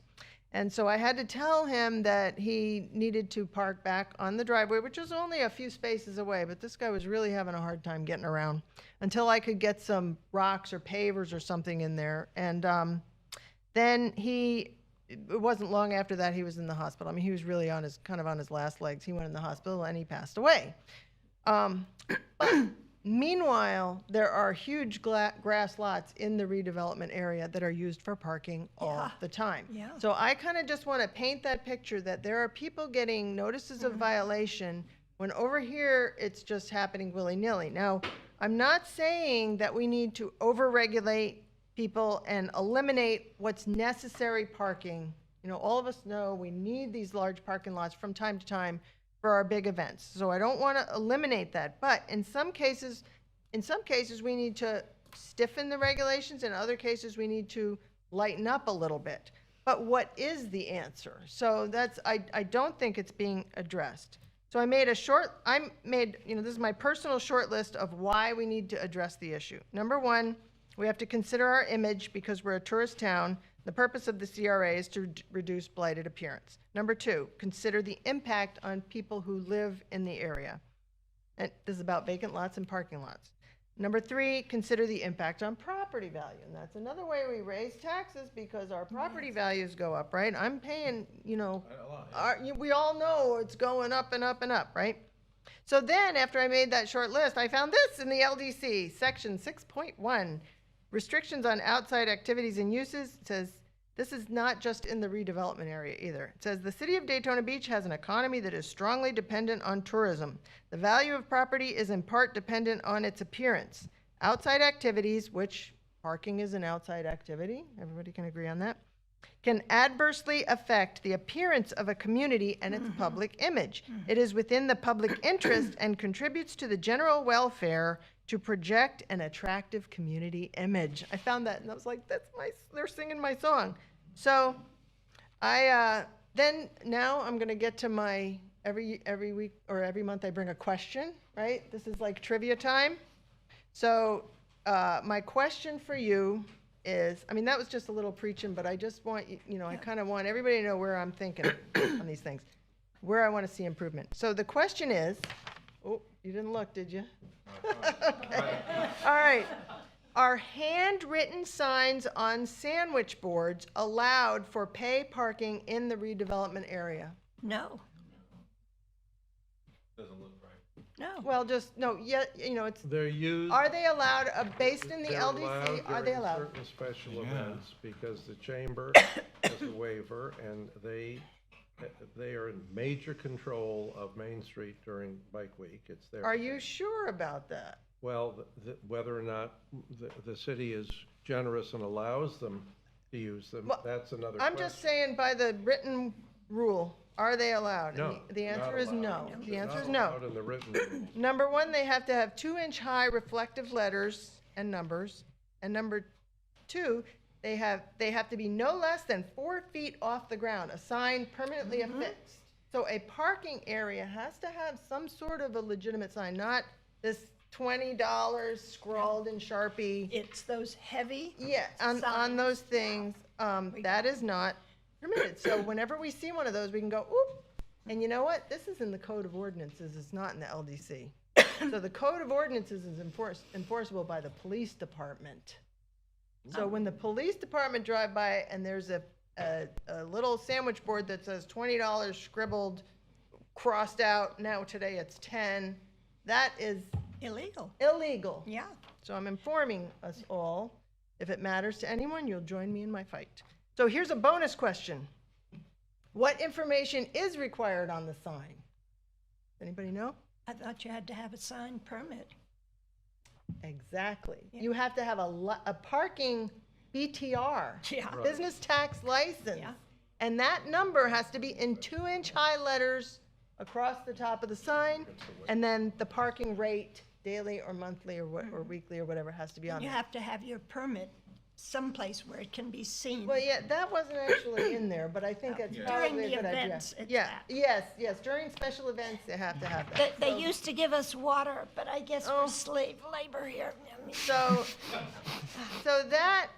with that, because I'm trying to be quick because we really went along, I am going to what Gary said in the very beginning is how do we present things to the city commissioner? How do we ask city staff to do stuff? These guys know I talk to them about things all the time.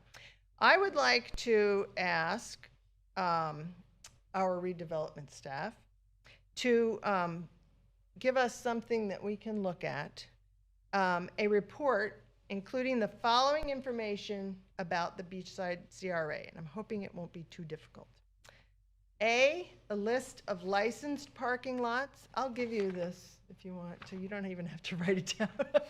A list of licensed if the board so moves. You know. Yes. Licensed parking lots. B, a list of lots typically issued temporary parking permits during biker and other events. This isn't going to be a hard list because they do change, but there's some that are always used, right? C, other vacant residential properties, and D, other vacant commercial properties. And I would ask that we include the size of each lot and the total acreage of all those vacant properties together, along with the total acreage of the Beachside CRA, so we can see what percentage is these big vacant lots, right? And then a map so that we can see A, B, C, D, like here's the licensed ones, here's the ones that are temporary, here's the commercial vacant, and here's the residential vacant. And I've sort of gone into Google Maps. I've tried to do this myself. It's cumbersome. I know I'm asking a lot, but I think this would help us have a visual that we could look at. And my whole point is, if whatever that percentage of property is, maybe it's not all low-hanging fruit, like Gary mentioned, but some of it will be low-hanging fruit. And the other is kind of if we come up with a simple way to give some uniformity, our tourist area is going to look better. People that come in will know where to park legally. The whole place is going to brighten up a little bit, and that's the song I'm going to keep singing. So if Your timing is good. Yeah. Because the lady who owned most of the property Yes. that was converted into parking no longer Yes. owns the Right. property, and we don't have a problem with a conflict of interest on this board because she has resigned because of that conflict of interest. Yeah. Now, that whole situation, Amy, happened, I think, before you even moved here, where a building, perfectly good historic building, was torn down, and 2 or 3 times a year, it had pavers put in it, and it was allowed to be used for not just first parking. That was its excuse. Then it became a stage. Then it became vendors. Yeah. That competing with our local businesses and kind of thing. Now, I know there are high hopes that the new owner of that property, who I understand is Consolidated Tomoka or one of their one of their corporations is looking for what they perceive to be a higher and better use for the property than vendors during bike weeks, as important as those have been. Well, maybe we add on there, we had asked about this before, we'd like to see what does Consolidated Tomoka own, and they could include that on the Everything map. Teresa owned, they. Right, but does everybody know exactly what that is? I want to see it on a visual map, kind of, so we can kind of pick the low-hanging fruit and then make a plan for the higher-hanging fruit. Now, the big hope, I'm sure, Ken, is that that property will be converted back to buildings. I'm sure that that's probably, without you're having to say anything, that would be a higher and better use tax-wise, be more attractive to bring more people into the area, because all of those buildings had parking. Yeah. They had parking as to code. And many of them had parking lots behind the buildings that handled 20, 30 cars. Well, But you couldn't vend back there. well, So I think there are huge opportunities. I would hate for us to either jump the gun or not do it in a coordinated fashion, but has there been any interest yet Genius, in by the way. changing some of the uses on Main Street now that Consolidated Tomoka is control of that property? Not yet. Not yet. Are you expecting sort of, They haven't said. okay, because there have been people in town, I know a couple of. The rumors are all over. Lots of room. Crazy. Yeah, so your timing is great, and maybe. Good. Well, if the maybe board that would could like flush out, what's going to on. see that report, then I don't know what I'm supposed to do, but if the board agrees that they would like to see it, then I'd like to see it. The one thing is I want to say the idea is genius in a sense. I've been in security almost 30 years of my life. I have security companies and have run different things and developed and done crazy stuff with my life. But what I like about her idea, when we have tourists coming here to park, I don't want some guy to come in and con them out of their money or rob their car.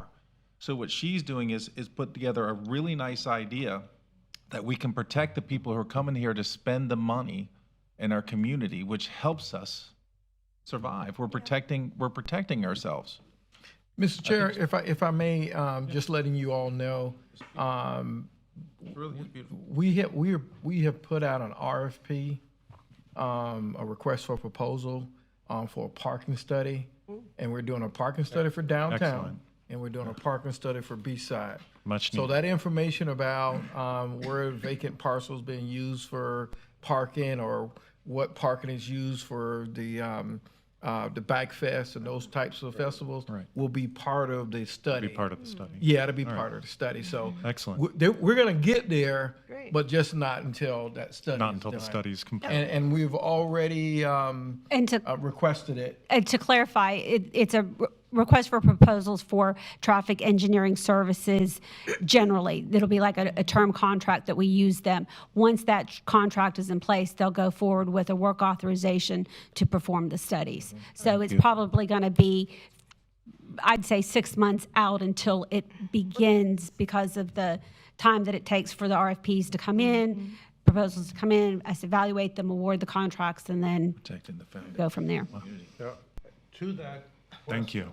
To that question, Ken, has there been any discussions between you and anyone with the county on our long-term hope that there might be some rapprochement accommodation that can be made between the county and the city so that people who are shopping and working and walking on Main Street can use some of the empty county parking lots that are empty 90% Most of the time. Gary, I can say yes. Yeah. It certainly has been at the city manager's level with some of the property owners of Hilton, and as well as the county manager. So I'll say yes. Would you consider, if I know the new county manager used to run the Ocean Center. That's I've known him for a long time, and his wife used to be the director of the museum in DeLand.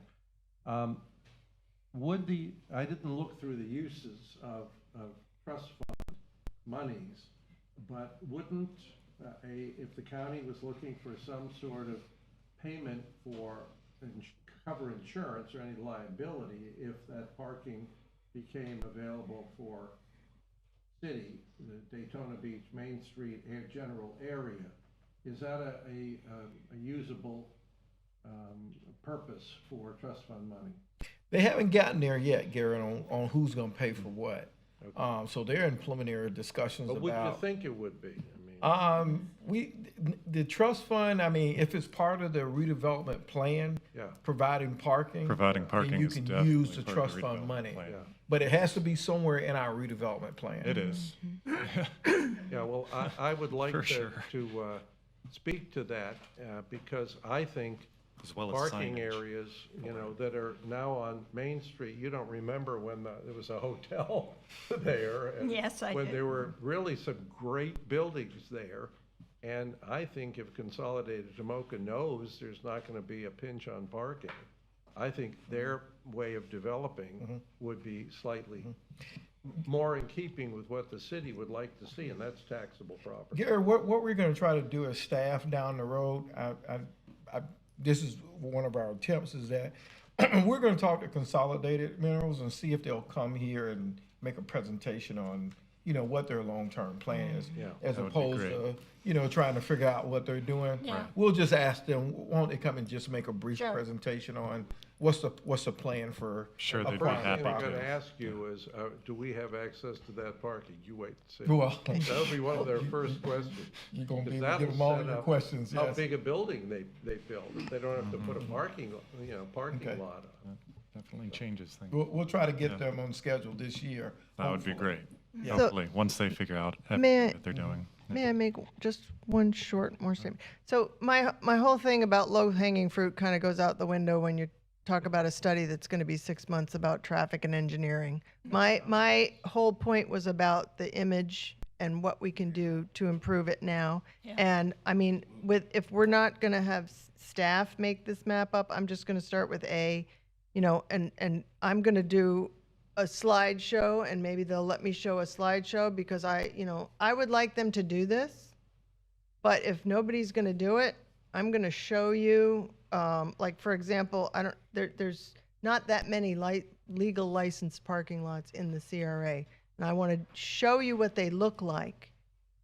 I mean, I know everybody knows because we live here and we drive around, but I think I would like to have a code enforcement person here and say, all right, what's happening here? What's happening here? Why do these places look like this?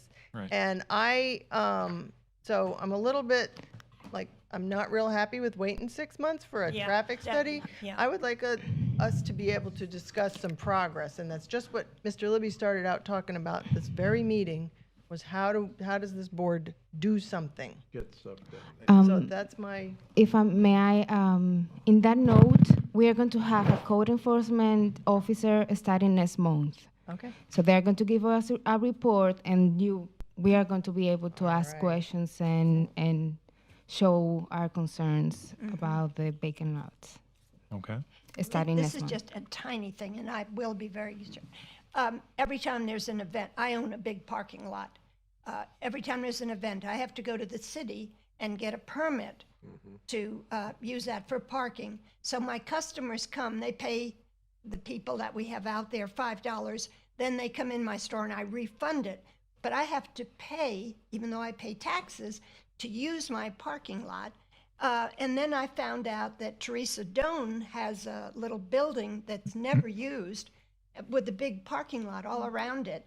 And she went and got what's called a year-round parking permit. Correct. So I would have to pay to use my parking lot. And there were other times when I couldn't have paid parking, but she had paid parking, and the guy that worked there said, "You have no idea how much money we are making," because I happened to walk in and the money was just literally stacked on their desk. But I couldn't use my parking lot other than just to have the people at work for me to park, but I couldn't charge anyway. I thought, what is wrong? She said, "Oh, I bought a year round." But I had to buy one every time there was an event to use my own parking lot. You could have That bought it, you could bought it. But I didn't know that it existed. There and- needs to be a uniform Yeah. way of Yeah. doing things, and that's another example, kind of like mine, about Yeah. how things are kittywampus. Yeah, And what happened on the 3rd of July was these 2 huge lots that I can see from the front door of my house. I'm sorry, I'm always complaining about them, but I can't help it, and I see people set up with a big sign that says $20, and they're whipping Yeah, them in yeah, on yeah, the grass. And yeah. I'm like, I know we need parking for the 4th of July, but this is not Yeah. right. It's not fair. If I were doing it on my front Yeah. lawn, I would be in trouble. They for were it. all So over mine, but I wasn't there. if they want to make that a parking lot, let's put some, Just you know, make it look nice. a nice sign and some shell and some driving areas or whatever. Upgrade it, improve it, and Well, make it. I mean, I think that goes to our parking lot standards in general, because, I mean, over half of our parking lots are not acceptable to begin with. They look like Yeah, I mean, even when they open them up for payment, people drive through, they I get agree. nails in their tires, they get studs in their tires from the tents that are taken down during events that are never cleaned up. No, I mean, and you're lucky if you run a business in the area, if you even have parking. Like, Exactly. so, I mean, something needs to happen with parking, but what do we do? It's like, let's just start chomping at that. That's my thing. Thank you. Nice job. And any other comments? Yeah. I think we've chewed it all. Ken, at the last meeting I attended, I was interested in whether or not the city had developed a pro forma on the Corbin building, and I know it sort of shocked you. I don't know, didn't mean to shock you with that question, and I asked, was there some way we could look at that? And that really was the tip of the iceberg. Is there some way that this board, who is advisory to the city commission, can have access to public information like our budget, like the trust fund budget? Yeah, we give the budget to everybody. Well, the budget is available. But the budget has in it unfootnoted expenses that say Organization A, 75,000, Organization B, 75,000, Organization C, 75,000, Organization D, 75,000. And I understand completely why it's done that way, and that's because there are some contractual relationships that the city has with, like, the Friends of the Band Shell, for an example. Well, Mr. Levy, any questions you have on the budget, feel free to call staff. We'll answer all those questions. Well, I guess my point is back to where I started, and that is, how do we? Is that a special request that we make to see how the trust fund money is spent? I use the Corbin building because I had no idea. I know Teresa real well. She and George Anderson kept it very quiet. But I think I was the last person to learn that the city had purchased the Corbin building. And I knew there was a back buyer. I know him, Elias Ramones, who owns the Oyster Pub, was dying to get his hands on the building and turn it into a nightclub and restaurants and bar and thing. And I was just puzzled that I read about it in the newspaper, in the news journal, and I was on this board. And to me, it seems like I might have my nose out of joint incorrectly. Maybe it's none of our business. And you asked me, Mr. Libby, why do you want to know about the Corbin building? No, I don't think that's what I said. Okay. No, Okay. not at all. Well, I apologize Any if I information, misspoke. any dollars that we spend, it's all public record. So if you want information on the budget, there is something that you have a question on, feel free. We are required to give you that information. Well, I would rather you give it to us in some form that you're comfortable with, so that we We've know. done that. We've done that already. If there's something in detail that you want from the budget, let us know. I don't know what you Okay. want. Okay. When you look at that budget, if there's a question in that budget, just let us know. We'll feel free to do it. We'll give Okay. you whatever you need. I mean, if somebody asked me how much is in the trust fund, and I'm on this board, I have no idea what's in the trust fund. And out of that, I have no idea what's committed that's in the trust fund. I mean, we don't really, so when we get to projects, Amy, that are big projects, it We don't would know help, what we I can think, commit if to. we knew, Yeah. and you help us. You're the keeper of the keys. You're the keeper of the safety deposit box. If you share with us, that's a doable project, Mr. Libby. I think we could. How did you all handle it, in the past? When it was how a did you Main handle the Street budget board, in the when it was past? a Main Street board, we knew every I'm expenditure. saying this board. Oh, I'm new on this board. Oh, Well, this is did my used to second be year. the Main Street And Board. the minute Well- I got on the board, I asked. So again, I think there is some historical policies, or historical use of this board versus what the current land development code. Right. The politics behind that change was before this staff was here, before many of these members of this board came on. Technically, the only thing that this board has to do is what's in the land development code. That's it. But no, Mr. Libby, disagree let with Mr. you Libby, completely. Mr. Libby, let me finish. Okay. Because that's all they're technically have to do. The new administration has become more willing to have the redevelopment boards do additional more work, make suggestions and do things. So I'm not saying that you can't do it. I'm saying it's not what you're required to do. It's not necessarily what you're expected to do. But if you want to do it, you can do it. Now, where the staff has a conflict, and it's hard for staff, is they have their manager that tells them what they need to be working on and the things that they need to be do. And while I understand the need for the parking and identifying it, if they've been told they have to do projects A, B, and C, they may not have the time to do your project. They have said that they have the parking study that's, on the horizon. So what I suggest is that, just as Amy has said, come in with specifics of what you want to do to discuss with this board. And then one of your motions from this board can be the chairman make a presentation to the CRA or the city commission, Which we should do. to present whatever it is that you want to do. But you need to be less general, less. More specific. You've got to be a lot more specific as to. As to what within the You mean redevelopment like plans we want historic to see. signage in the redevelopment areas? Is that? Right. Why don't Right. you use Well- that as an well- example? well- We've been beating that. Well, the pony historic, till it died. so the Historic Preservation Board, which is another board, has been moving forward with that project and has, worked with Public Works to, we haven't had meetings because of quorum issues, but they're going to have it, I believe it's on our agenda have other for ones like- next month, The so. Main Street arch sign, that's in our redevelopment plan of something that should be preserved. Where is it? I don't want to You go know, where we shouldn't go. Ken, that's Yeah. the problem. I trust and rely on the professional staff of Right. development. I know what a hard job you have.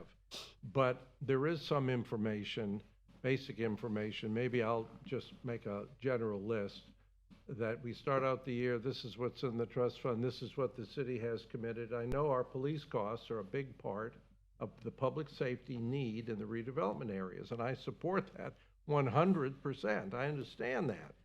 But it's not easy to find that, as an expense. And there are other expenses. Mr. Nicholson mentioned some. I don't know what the ones he is referencing.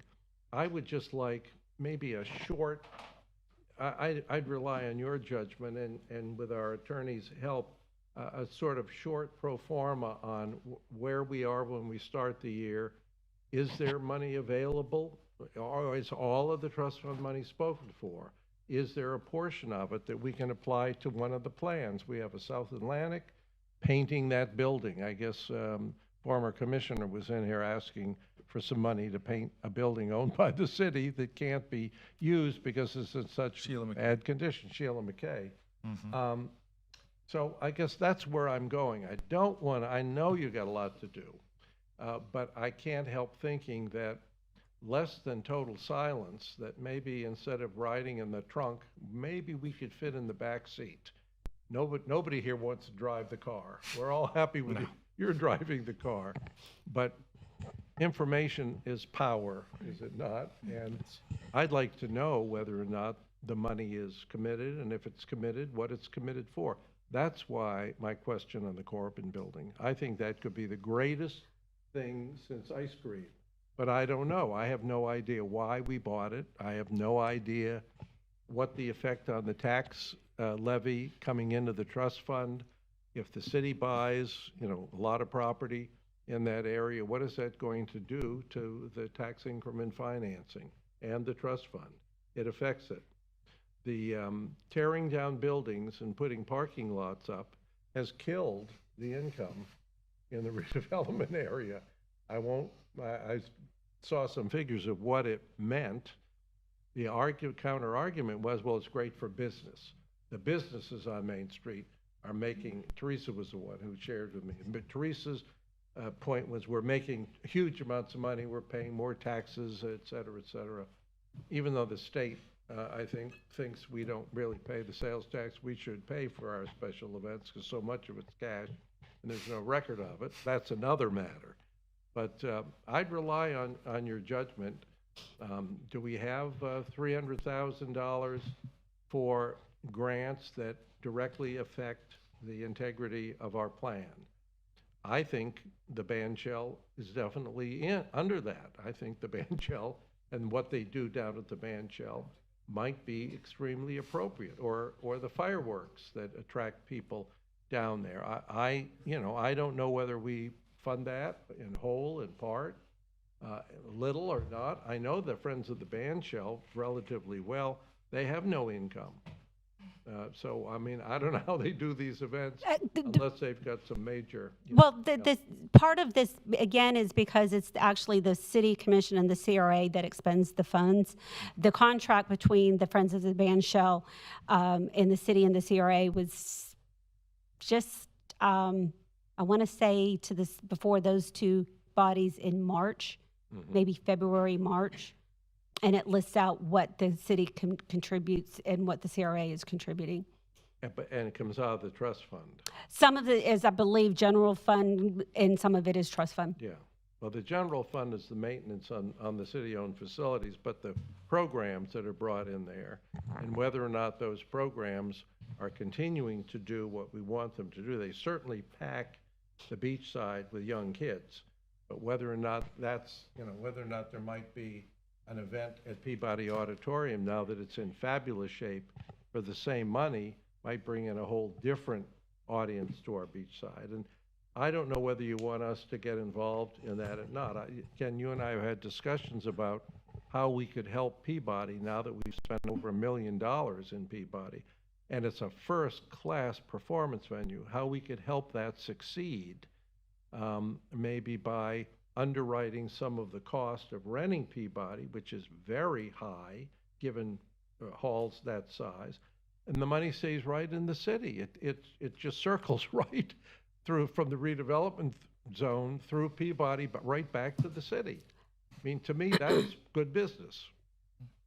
You might disagree, but I think that's a good way to spend. Hey, Gary, if you don't mind me just trying not to belabor this issue, but what are you actually asking Ken to do? And Ken, if you could get involved, what can you do to address this? Do we have a discretionary income? Is there some income that's coming in? Right. Can Mr. Libby make this project? I'm not asking about I was thinking maybe somebody could make me a map, but it's something I can handle. It's not that big of a deal. But I think maybe you should put your questions in an email and then bring them back to the board. And then, I think it's I don't know, like. Well, I want them to be appropriate questions, I trust Ken's judgment. And you're not, I like to say you're new, but you're not. How many years have you been, or 3 years? One? Yeah, 1 year, okay, you're new. But You're new. And I'm used to the old way of the Main Street Board and the South Atlantic Board, did things. And the city's grown tremendously, and it's much more at stake. And I'm on your team. I just am curious, if there's something we could do in Peabody Auditorium with redevelopment money that would bring people into our parking, the county parking areas and parking areas, would bring tourists like they did, Helen, years ago when we had events in Peabody that brought hundreds of people weekly on the street, on Main Street, into the restaurants. I would go down there and go to the show and come back, Yeah. Those are just some of the questions I have. to go home. Me too. I don't know if I can put them all in a memo, but I think you get the drift of what I'm interested in. The helping Peabody become more popular by being able to underwrite some of the costs they have to charge because of the union and different. And Mrs. Libby, I think the first, if you want to deal with the Peabody, we need to talk to the Peabody. Yeah. The brass of the Peabody, talk to Jim Morris and the folks who work the Peabody to see what do they need. I agree. Well, they've fallen off on the people who are interested in renting it because it's become extremely expensive. Haven't you noticed that? We've fallen off on the number of events in Peabody. At the same time, we've made it a first-class hall. And I'm sure that there are events, you and I ran a few things by you earlier about attracting audiences from the whole city to come onto the beachside and enjoy an event at Peabody. And I still think it just keeps the money in the, keeps it going in the system. It's Well- never, one of my problems is the state refuses to accept what the chamber tells us is our gross national product here, because about a third of it goes in the trunks of cars and vans out of the city after the special events. And I would just like to see us really maximize Peabody. Peabody, I support that completely, although I don't think any of those expenses were ever brought to the board. I think we were given budgets that showed what the city had wanted to budget to spend on Peabody. Yeah. And I just thought in the old days, everything was run by the advisory board. Well, Just for our point of information, more than anything. And comment. well, I mean, maybe we just ask Ken to go ahead and next meeting let us know what we can do, what we can know. Give us more of, like you were saying at first, for like the layout he gave last time for redevelopment. Yeah.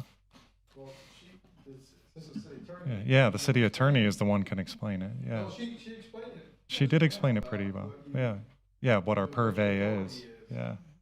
I mean, I think if you want to get on the Peabody thing, probably need to talk. Well, our authority is that if we shape a project and it's brought to the board and it's passed by the board and endorsed by the board, and we're not going to vote on it and endorse it unless we have, I'm sure, your support on it, that then it goes on to the city commission acting as a community redevelopment agency to either budget it for the rising year or find unbudgeted monies in the trust fund that could be applied to it. And I'm very interested in coming up with a process that makes us all winners and that nobody is a loser. I think if you have concerns on that, maybe call Ken with the specifics on it, and Ken can bring it to us to our next meeting. Okay. Yeah. All right. Thank you. I hope Anyone I'm else? not going to break the Thank you. quorum, but I have to go home. Gotta go. All right. Yeah. Me too. Meeting adjourned. I